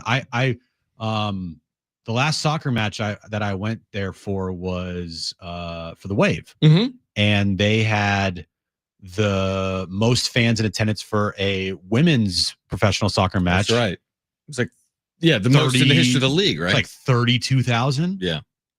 And that was fun. Yeah, definitely. And if it's like that, great. But I think it's going to be even crazier. See, here's my expectation. And I'm not going to be there, but this is what I think I'll see when I'm watching it on Apple. Mm-hmm. The ambiance atmosphere part, I'm less worried about what happens on the field. I mean, everyone wants to see him win. That's just how sports work when it's your team. I want to know about the ambiance, the atmosphere. I think it's going to be ridiculous. I think like in a good way, like ridiculously good. Well, the supporter section is going to be the drums losing and their mind for the entire 90 minutes. That's what I'm there for, like the drums and the chants and the flags and that. Right. You know what I mean? Seriously. That's the part that I'm most intrigued by. Like the student section for San Diego State football, start of the football games, the I believe that we will win chant. And it's like that for soccer, but the whole time, the entire match. Yeah, exactly. Like the entire time, you have people singing and screaming and waving flags and banging on drums. The entire match, and the whole entire section's full. Yeah, I think it's gonna be really cool. Yeah, I mean, I know it's gonna be really cool. I don't see any scenario where it's not really cool tomorrow night. So yeah, the double dip here on San Diego Sports 760. We've been telling you to download the app, because if you download the iHeartRadio app and put San Diego Sports 760 in your presets, you get all the live play-by-play. So tomorrow you tune in to Ted Leitner from Wyoming, and then you tune in, you hear Darren Smith with Adrian Garcia Marquez from here in San Diego at SnapDragon Stadium. You can catch that all season long, whether you're a San Diego FC fan or a San Diego State football or basketball fan. Maybe you're a fan of Jon and Jim. I know that would be surprising. Why is that surprising? You can even listen to Jon and Jim every day from 2 to 6. We should do Saturday and Sunday. We should make it every day. No. Okay. Is Erin going tomorrow night? No. You're just going to leave her at home? I mean, I tried, but here's the thing. I'm going as a member of the media. So I'm not going as a fan tomorrow night, even though I wish I could have gone as a fan. Right. But going as a member of the media, I will have access, to the field and press box, obviously, and other places. So she's out. So is she going to be? She's just. We're thinking of going either next weekend or. That would be interesting, because they're not home next weekend. Are you going to be flying to see them? Well, when is it? March 15th. Right. Whenever their next home match is. Okay. Let's see. So you've forsaken your wife for free food. Correct. Basically. Yeah. Yes, I did. Yeah. Yes. Okay. Yeah. So you want to know the next home match. By the way, because it's the home opener, I'm expecting a fantastic spread. Okay. Yeah. Put that pressure on them. I like that. Yeah. Okay. So next weekend, unless you're flying to Salt Lake, you won't be there. But the weekend after, March 15th, the Columbus Crew will be here. And I want to say the first ever meeting between the Crew and SDFC. Well, it's the first ever meeting between SDFC and all these teams. Yeah. Yeah. So that'll be, you're right, March 15th. Oh, but then after that, the third home match is LAFC. Ooh, March 29th. That actually might be March 29th. That might actually be the one we're going to go to. You talking about an atmosphere. March 29th. So that's the third match. And I'm looking right now, I'm looking at tickets for that third match. Look at this, dude. This match is sold out. Already? I'm looking right now. What? It's look at this. Look at this. The purple's resale. Oh my gosh. So there's no tickets. Guess I got to go as a part of the media. I mean, there's again. 10 tickets. There's 10 tickets. You could buy these, but there's 100 tickets maybe for March 29th. I'm curious to see what the field boxes for fans look like, because they have these on field suites for fans. Even dude, March 15th, they have no ticket. I mean, if you want to go to these, go to SanDiegoFC.com. I mean, they have very limited tickets available. I mean, that's not a lot of tickets. Oh my gosh. A couple hundred tickets for some of these matches. I love it. Yeah. And if we get tickets here. Oh yeah. Then you can win them here. They're even more valuable because look at that. It's crazy. Yeah. So they're going to be selling out a lot in this debut season, and hopefully they play well tomorrow night is what I would say. And if not, my fault. Such as yeah, we'll blame Jim together. Yes. You're right. If they don't win, if it's 4-0, if it's 2-0 6 minutes in and the final's 5-1, we'll blame Jim. Oh boy. And if they win, you'll get no credit. None of the credit. Not a single ounce of credit. No. But I am excited to hear about it. By the way, this is a really good point. This is a really good point that's been brought to my attention. By who? Stay away from the cameras, because it's the home debut. The teams are going to be coming out right at midfield. We don't need the back of your head, okay? We don't need the back of your head. Hey, JD. Don't worry, all right? I'll try to stay out of the view of any cameras to ruin anything, all right? I promise. JD, you'll like this. We did a photo shoot today for Jon and Jim, which is a kind of amazing. Because we had a photo shoot 4 years ago, and we're like, this that'll be the last photo shoot ever. We did a photo shoot today. We asked the camera person to shoot the back of Jim's head. So we have photos of me looking forward and Jim facing backwards so we could get the back of Jim's head in the photo shoot. It's really That's basically what you're known for. It's really not flattering, to be honest with you, because the light and the camera made it look even worse than it is. Right. But, That was you've never been more embarrassed than the day of Xander Bogaerts' introductory press conference, and you were on like MLB Network with the back of your head blocking the camera from Xander Bogaerts, who was holding up his Padres jersey, and we couldn't even see Xander because all we saw was the back of your head. I legitimately did you like have nightmares? Got depressed that day. Yeah, but it's for the show, man. Do it for the show. If it's for the show, it's all good. We showed our photographer this morning the picture, and she started laughing. I was like, "Yep, still embarrassing, yep, dude. It's still embarrassing." Yes, you know what? Here's the thing, Jade. I say, I wonder if you should even go inside, because JD will remember this. The year the Aztecs go to the national championship game, I know Jim did not go to one Aztec game, and he considered JD going to the Final Four, the Final Four where Lamont hit the shot. And I basically said, stay away. Like, they've gotten to this point without you. And let's be honest, if you're there, does Lamont's foot hit the end line? Yes. Or does the ball rim out? Yes. Either or. And like all the above. The rest of history has changed. Yeah. Because you would have been there. Right. So that's why I say stay away. Just hang out with Aaron on Saturday night. Well, too late, John. Okay. I have already now ruined somehow SDFC's home match. You better not. The home opener for SDFC. Sorry, guys. All right. Jim's. Oh, wait. We have the BMP Paribas tickets. Yeah, don't forget that.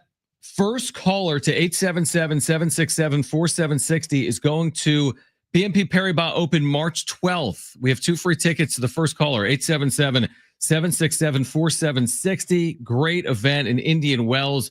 Experience some of the best the tennis have to offer. Carlos Alcaraz, Coco Gauff, and more. The BNP Paribas Open returns to the Coachella Valley this March.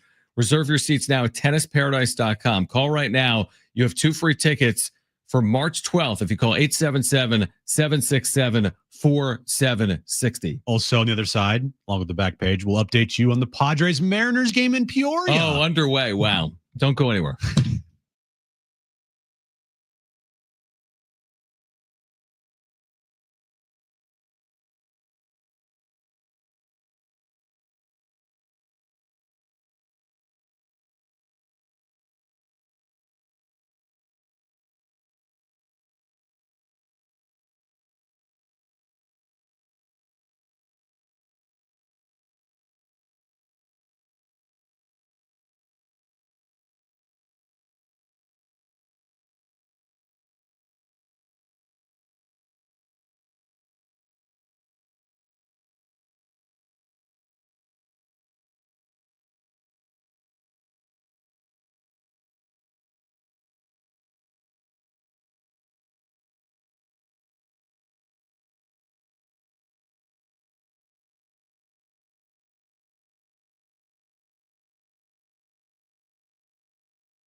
All right, back with you. Didn't I have something for the back page, or didn't you and I talk about something within the last 24 hours? What is it? Are you gonna have? I'm asking if you have. I know what you're talking about. I don't even know what it is, but I remember we've talked about something, and I've already forgotten. It will be on the back page. Padres are underway. Oh, it must be nice. So if you don't want to stick around for the back page, go listen to Padres baseball. Good job, John. Tatis is about to. Oh, great! Tatis is about to hit. So, Jim, what do you got in your stupid back page? That's like the worst thing we could do. I didn't mean it that way. You started saying it and you realized. Well, you said we were going to have an update on the Padres. I was just going to say like, scoreless. That's exactly what it is. But you're like, dude, Tatis is about to hit. You won't want to miss that. Click. No. You have much more entertaining things to share than Fernando Tatis Jr. No, I don't. Let's get to it.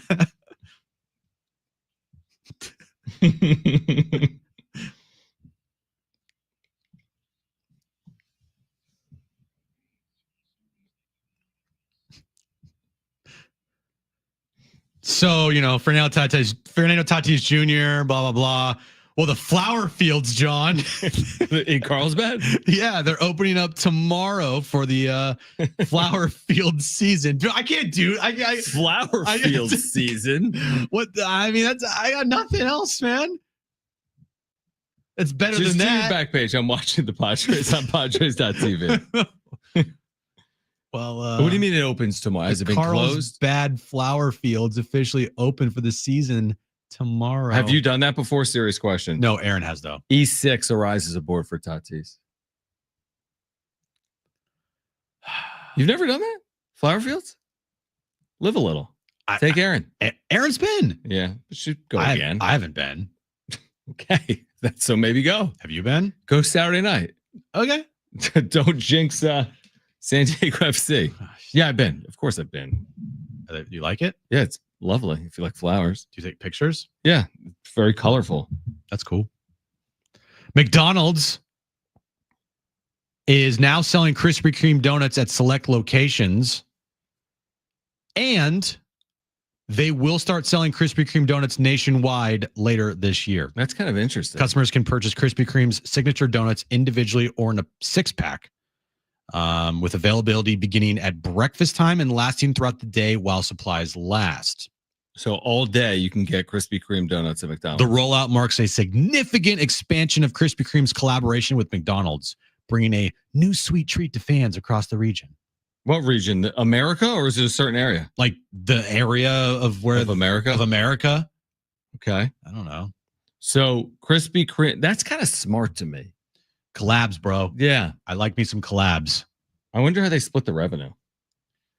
I don't know. You want to email McDonald's? Like, I'm just curious. How do you guys split how do you revenue? split your revenue with Krispy Kreme? Oh, yeah, you're not watching Tatis. You feel so jealous. I feel so jealous. Here he is. It's 2-1. There's we a can't runner do first. play-by-play. I'm not. Is that gone? No, you missed. It's on my phone. Well, if he hits a home run here, I am 1,000% tweeting out exactly what Jeff Passan just tweeted about Shohei Ohtani. Which is he hit a home run. Of course he did. His first Cactus League appearance of the year. Of course he did. Of course you know. First AD. Everybody's just tweeting about Shohei. Oh! Stop. What are you Fly doing? out to Shallow Center. Okay, great. Now we can tell. Now we can continue with the show. Yeah, switch back if you left us. Finally, you're going to like this, John. Did you know, according to scientists, this will make you pay attention. Not possible. But yeah, what? You lose 12 minutes of your life every time you drink a Diet Coke. This was the story he sent me over the weekend, and I did kind of panic. So you lose 12 minutes of your life for every Diet Coke. I said you should be dead by tomorrow. I've only had a couple hundred, honestly, and it's all been in the last couple of years. I started them during the Aztec run to the national championship game. So I saw them as good luck, and I've continued to drink them because I see them as good luck, and I have become quasi-addicted. I've never had more than one in a day. I don't think I've ever had more than like 5 in a week. What's in the Diet Coke that has taken the years off your life? All of it. Everything. I don't know. Coke. You drink a lot of Diet Coke, right, Brent? No, I drink Coke Zero. Oh, Coke Zero. I mean, 12 minutes isn't that many minutes. What am I going to miss? A Tatis flyout? Probably. Like a Hornets Grizzlies game? It's 12 minutes. You'll probably miss like the asteroid hitting us. No, not the asteroid, but I don't know, San Diego State. goes to another national championship game, and They're like, in 12 minutes, they're going to win the Natty. I'm dead. you just fall over dead. I know. Gotta live a little, right? Yeah, I mean, I'm a little concerned about it, but I'll still drink them occasionally. Yeah, I don't think this is like Accurate. It doesn't mean actually you lose to on average. No. Maybe it's maybe you shouldn't be pounding Diet Cokes every single second. okay, of the day. Mister. Where's the Coke? No, but I don't know. Where's the Coke? The study was funded by Pepsi. Yeah, Pepsi wants to make you believe. Exactly. Makes you believe that if you drink Diet Coke, then that is a problem. Exactly. Is that it for the back page? That's it for the back page. Wow. I was expecting a little more today. This is one of those times during the week on a Friday. Oh, you just where waiting for that clock. I mean, we're like crawling. Oh, we are. I mean, it's a pretty good show, honestly. Yeah, great because show. we did the SDFC tickets. Absolutely, yes. We got Aztec basketball tomorrow from Laramie. We've got San Diego FC from SnapDragon. We have Lakers tonight. We have Lakers. Who are they playing? Clippers. Norman Powell is out tonight for the Clippers. I don't know if LeBron's playing on back-to-back or Luka, but other than that, sounds like a great game. Yeah, no one's playing tonight. That's tonight at 7:30 here. 7 p.m. Thanks for listening to my updates. I know, but at 7:30 they'll be playing still. They will be playing at 7:30, but 7's when the tip-off is. When it starts. Okay. Yeah, 6:45 pregame. Okay. So there you go. Jon. What are you going to do tonight? Probably order some food and just chill and watch some. What's it called? Love Is Blind. Did you spell Nevada UNLV college basketball wrong? Is that's what I'll be watching tonight? I think it's an 8:00 start, Nevada and UNLV from the Thomas and Mack. What do you got, Brent? Luka and LeBron are both game time decisions. Okay. All right. Okay. Kind of like Machado. It's only February. Well, Machado's not in the game. So. Oh, yeah. It's true. True. Yeah. I know. What did Jackson Merrill do? Because since you turned it off. I turned it off because I was so distracted. Maybe the inning is over, so it couldn't have been anything overly productive. And because they didn't score. Manny's out, and this team goes down. Merrill grounded out. It's him hitting third, man. I don't like it. And then Bogart's flied out. Of course he did. And now they've played a whole inning, and nobody has scored a run. All right. We'll be back Monday at 2. I cannot wait to react to the weekend. San Diego FC, San Diego State men's basketball, and much more. We'll catch up with Kevin Acee on Monday as well. Our Padres Insider. Be with us tomorrow. Download that iHeartRadio app. Put San Diego Sports 760 in your presets. Put Jon and Jim in your presets. It's going to be a really good weekend and next week as well. All right, if you missed anything today, sportssd.com, iHeartRadio app, iTunes, TuneIn Radio, or Spotify. We're back Monday. Join us tomorrow for Brent and Jim. I'm Jon. Keep it here at San Diego Sports 760. Okay. Bye.